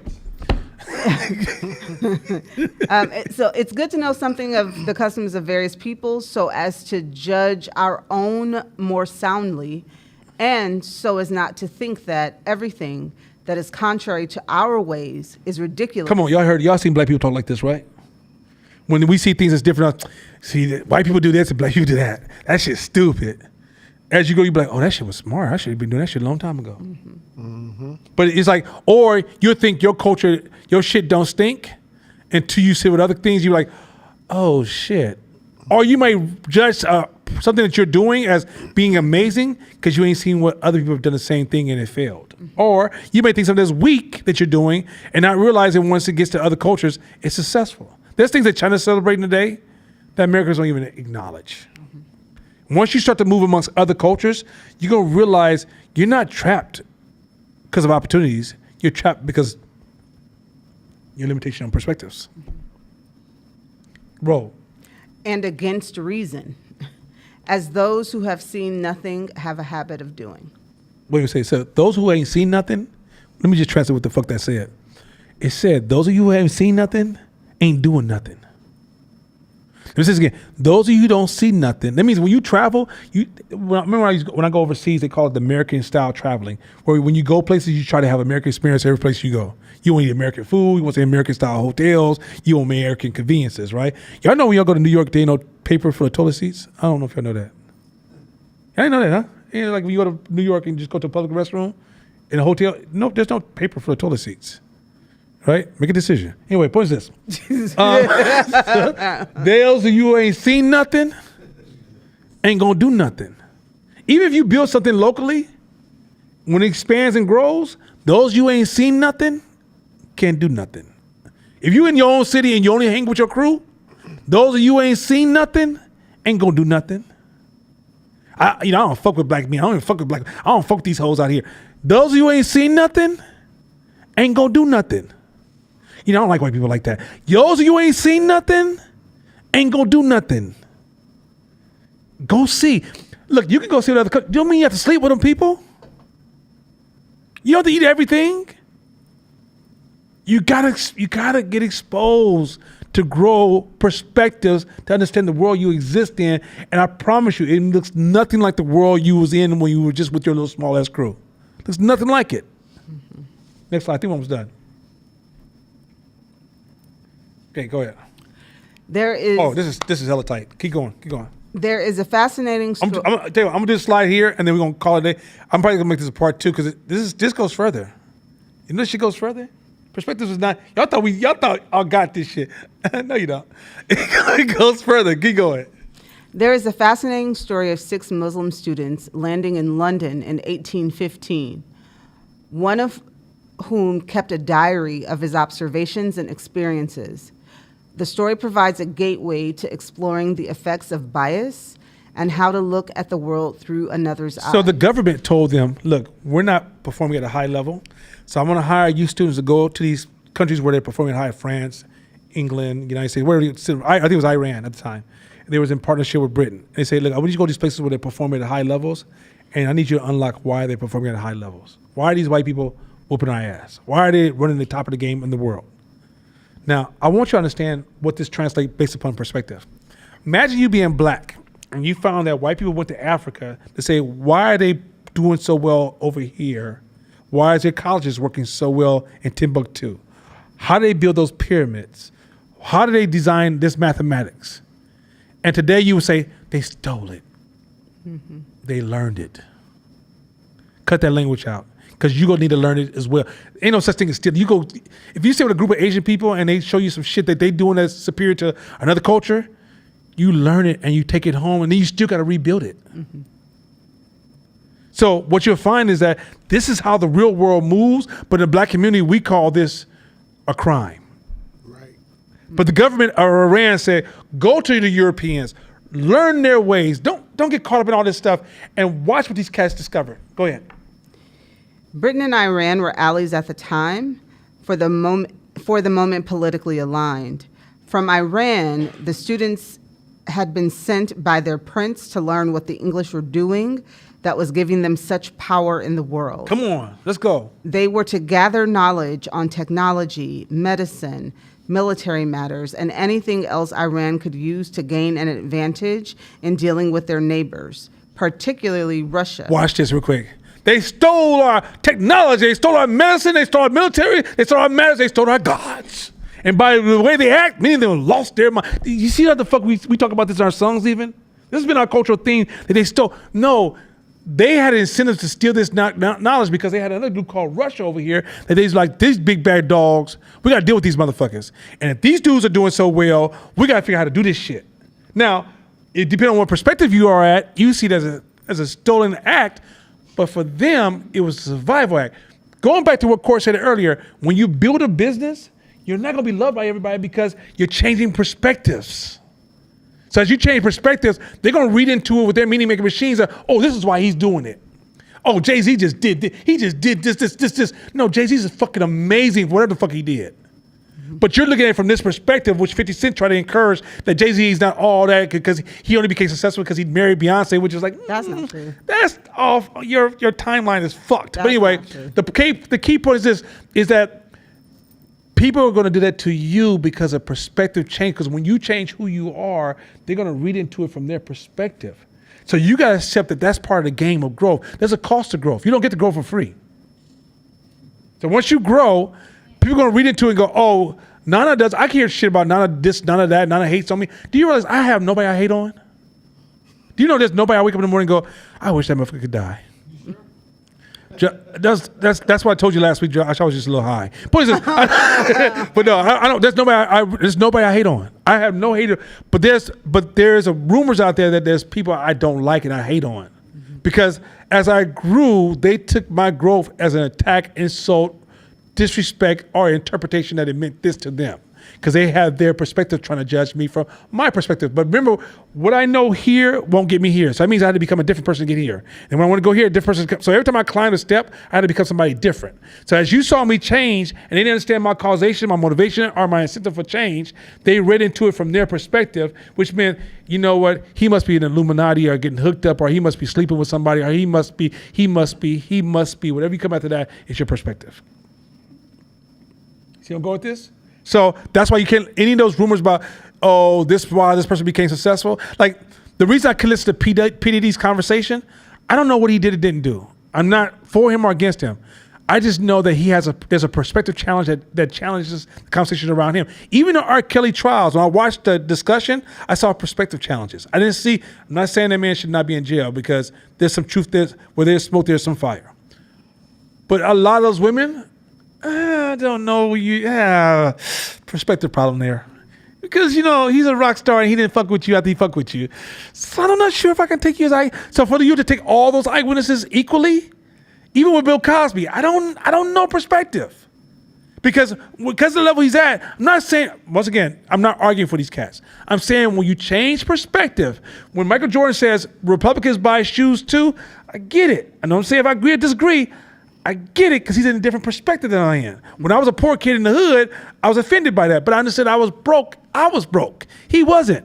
So his comments were relative to his money, not to my money. My money would have been like, oh, that's all I would have had. That's all I had for you. Oh, that's how broke I was. I was in all space. Go ahead. As Sally discovered, we are not dispassionate, neutral observers. Nobody's neutral observers. Go ahead. We bring our sensibilities into what we see. Mm-hmm. The problem is, most of us usually forget this. So real quick, if you're an activist, if you are a passionate speaker about something you believe in, you're already poisoning the well. This is why I say I don't fuck with pro-black people, not because I don't fuck with them. I love a lot that the pro-black culture has done. I wouldn't be here today on this fucking microphone, right? I sit on the shoulders of many Africans who stood before me. But a lot of times when these people speak today, the reason I can't listen to you speak is because you can't hear your biases. And remember, I'm not in the ship with you no more. I'm on the outside going, bruh, that's not true. You can't see how fast this boat is moving, bruh. That's why when I used to say I hate social justice, it's because I don't share their perspective. I'm neutral in perspective. I'm looking at, this is gonna be a crashing ship, right? I hear what y'all saying, but if this shit matures, this shit's gonna crash. Mm-hmm.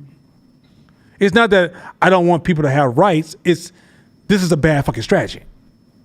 But those are the people on the ship with them be like, nah, but they said Black Lives Matter. Yeah, but if it matters, then what?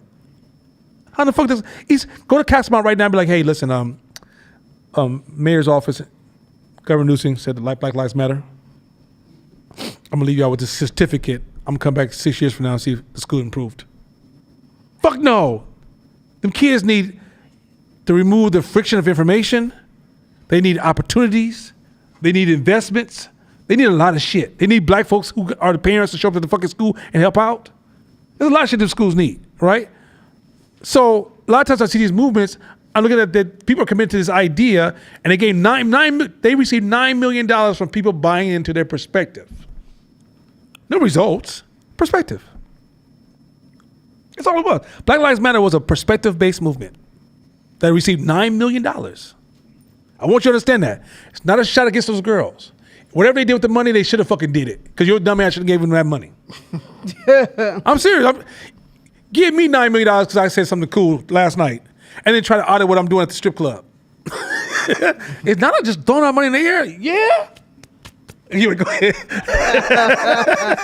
We are so used to being on Einstein's train that we forget it is there. That's it. You're so used to being on the train. So when you buy into an idea, you get so used to being in that mindset, you forget the mindset is there. Mm-hmm. Whatever you're passionate about, you have a mindset that's creating biases. Go ahead. But traveling to new places far outside our normal experiences can jolt us into remembering our train, seeing it in a new light, understanding better its size and shape, and remind us that not everyone is on it. I'm gonna stop here because how many more slides I have after this? So I don't know. I mean, when I come back, how to design this. How many more slides got left, guys? 6, 5. 6. Okay, 5. Okay, Yeah. good. That's good. That gives you enough to roll into reciprocity. Because I'm talking about reciprocity in a way I never talked about reciprocity before. I'm gonna take it way past the simple way that we understand reciprocity.